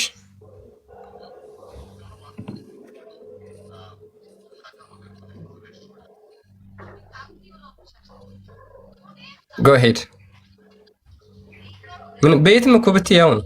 በነገራችን ላይ እንደው ዝም ብሎ ድርቀት ስለሆነ ነው እንጂ የጊዜ ጉዳይ ነው። ፈጣሪ ደግሞ በጊዜ ውስጥ ባህሪው የሚቀያየር አይደለም። በነገራችን ላይ አሁን አለመታየት የሚችል ሆኖ በኋላ መታየት የሚችል ባህሪውን ቀይሮ አይደለም። አሁን ሰሙኤል ስላለ ስለተደበቀ ነው እንጂ አሁን አለመታየት የሚችል ሆኖ ግራስፕ መደረግ የማይችል ሆኖ ሳይሆን የሆነ የተደበቀ በሆነ ቦታ የተደበቀ የተሸፈነ ስለሆነ ነው፣ ከኛ የተለየ ስለሆነ ነው እንጂ ባህሪውን ስለሚቀይር አይደለም። አሁንም መታየት ባህሪው ነው፣ በቂያማም ቀንም መታየት ባህሪው ነው። እዚህ ላይ አለሽ ጥያቄ ሀሳብ ጠንቅቀው አያውቁትም። በየደቂቃ ውስጥ ነው አቂዳቸውን እየሳቱ ያሉት። ሄደው ሻዳ ካላሉ መጽሐፋችሁ ነው፣ ችግር የለውም። የእናንተ መጽሐፋችሁ አንብቡ። ጥያቄ ጠይቁ። ቀጥይ። እሺ እግዚአብሔር እግር እንዳለው ይናገራል አይደለ? እናንተ ምን ትላላችሁ? የቱ ጋር ነው? ምን ይላል? እግር እንዳለው አይናገርም? ጥቀሹ።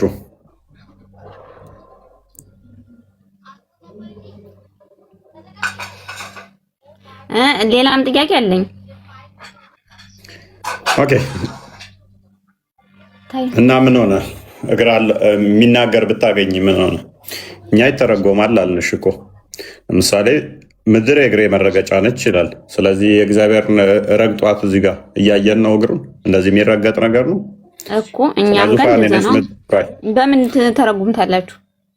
ግዛት የስር ነች ማለት ነው። በእኔ ግዛት በእኔ ቁጥጥር ነች ማለት ነው። አንቺ በእኔ እግር ስር ነች ያለኝ ሲል ተጠርቁት ለማለት ነው። አደረቢ በእኔ እግር ስር ነሽ ብለሽ የሆነ ምን ማለት ነው? አንቺ እኔ ቁጥጥር ስር ነሽ ማለት ነው። ከኔ አታመልጪም፣ ከኔ ግዛት አታልፊም ማለት ነው። አላህም ፈጠርኩ ማለት ነው በደቂቃ ውስጥ። አሁንም ደግሞ ካደች። ቅድም አለው ብያለው ብላ ነበር የኡስታዙ ሲመጣ። አይዶን ነው እንዴት እንደሆነ የምትከተሉት አንዳንዴ ተጽዕኖ ያደርግባችኋል። በሰል ያለ ኡስታዞችን ተከታታይና ፈቲ ሪከመንድ ማደርግሽ ከስሜት ውጭና ተለቅ ያሉ ኡስታዞችን በዚህ ጉዳይ ላይ አሁን ባወራ ነው ላይ የቲክቶክ ላይ ወረወረ የሚሉትን ታያቸው፣ ጠይቂ። አሁን ያልሽው እንዳለ ከእስልምና ያስወጣሻል። አሁን የተናገርሽው እንኳን የምሬን ነው።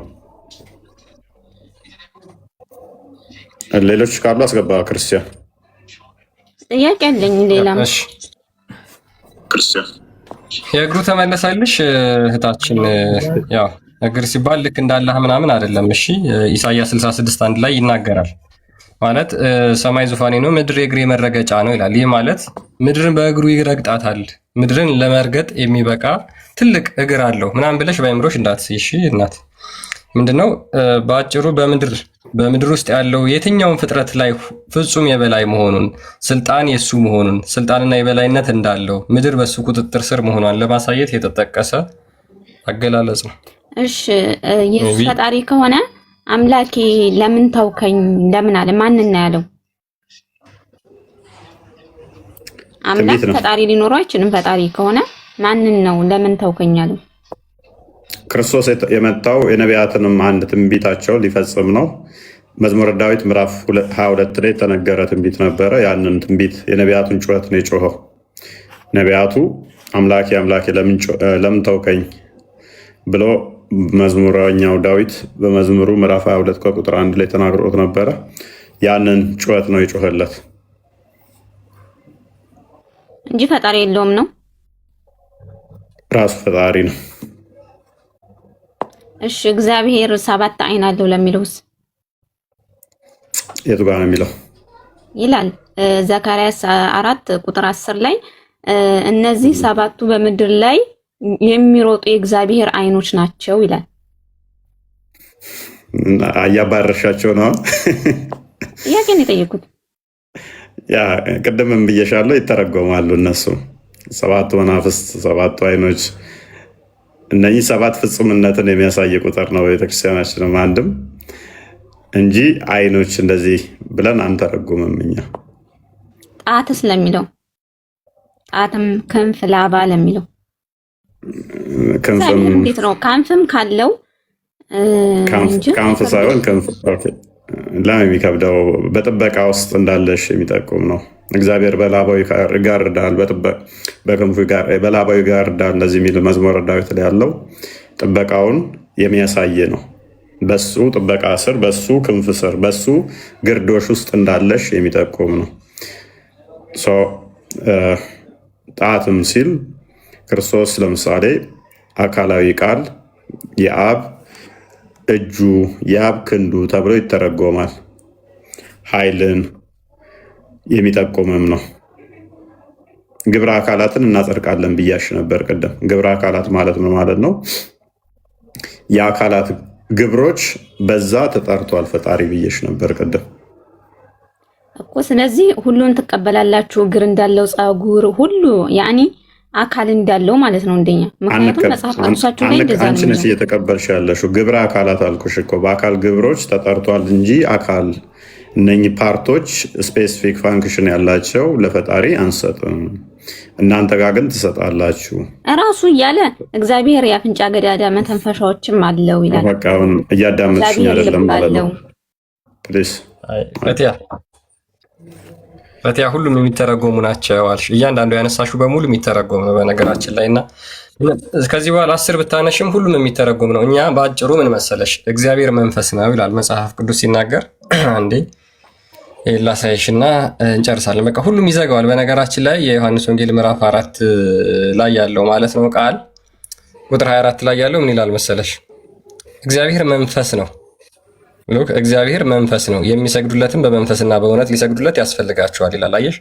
ስለዚህ እግዚአብሔር መንፈስ ነው ካለ ይህ መንፈስ የሆነው አምላክ ደግሞ በሁሉ የሞላ ነው።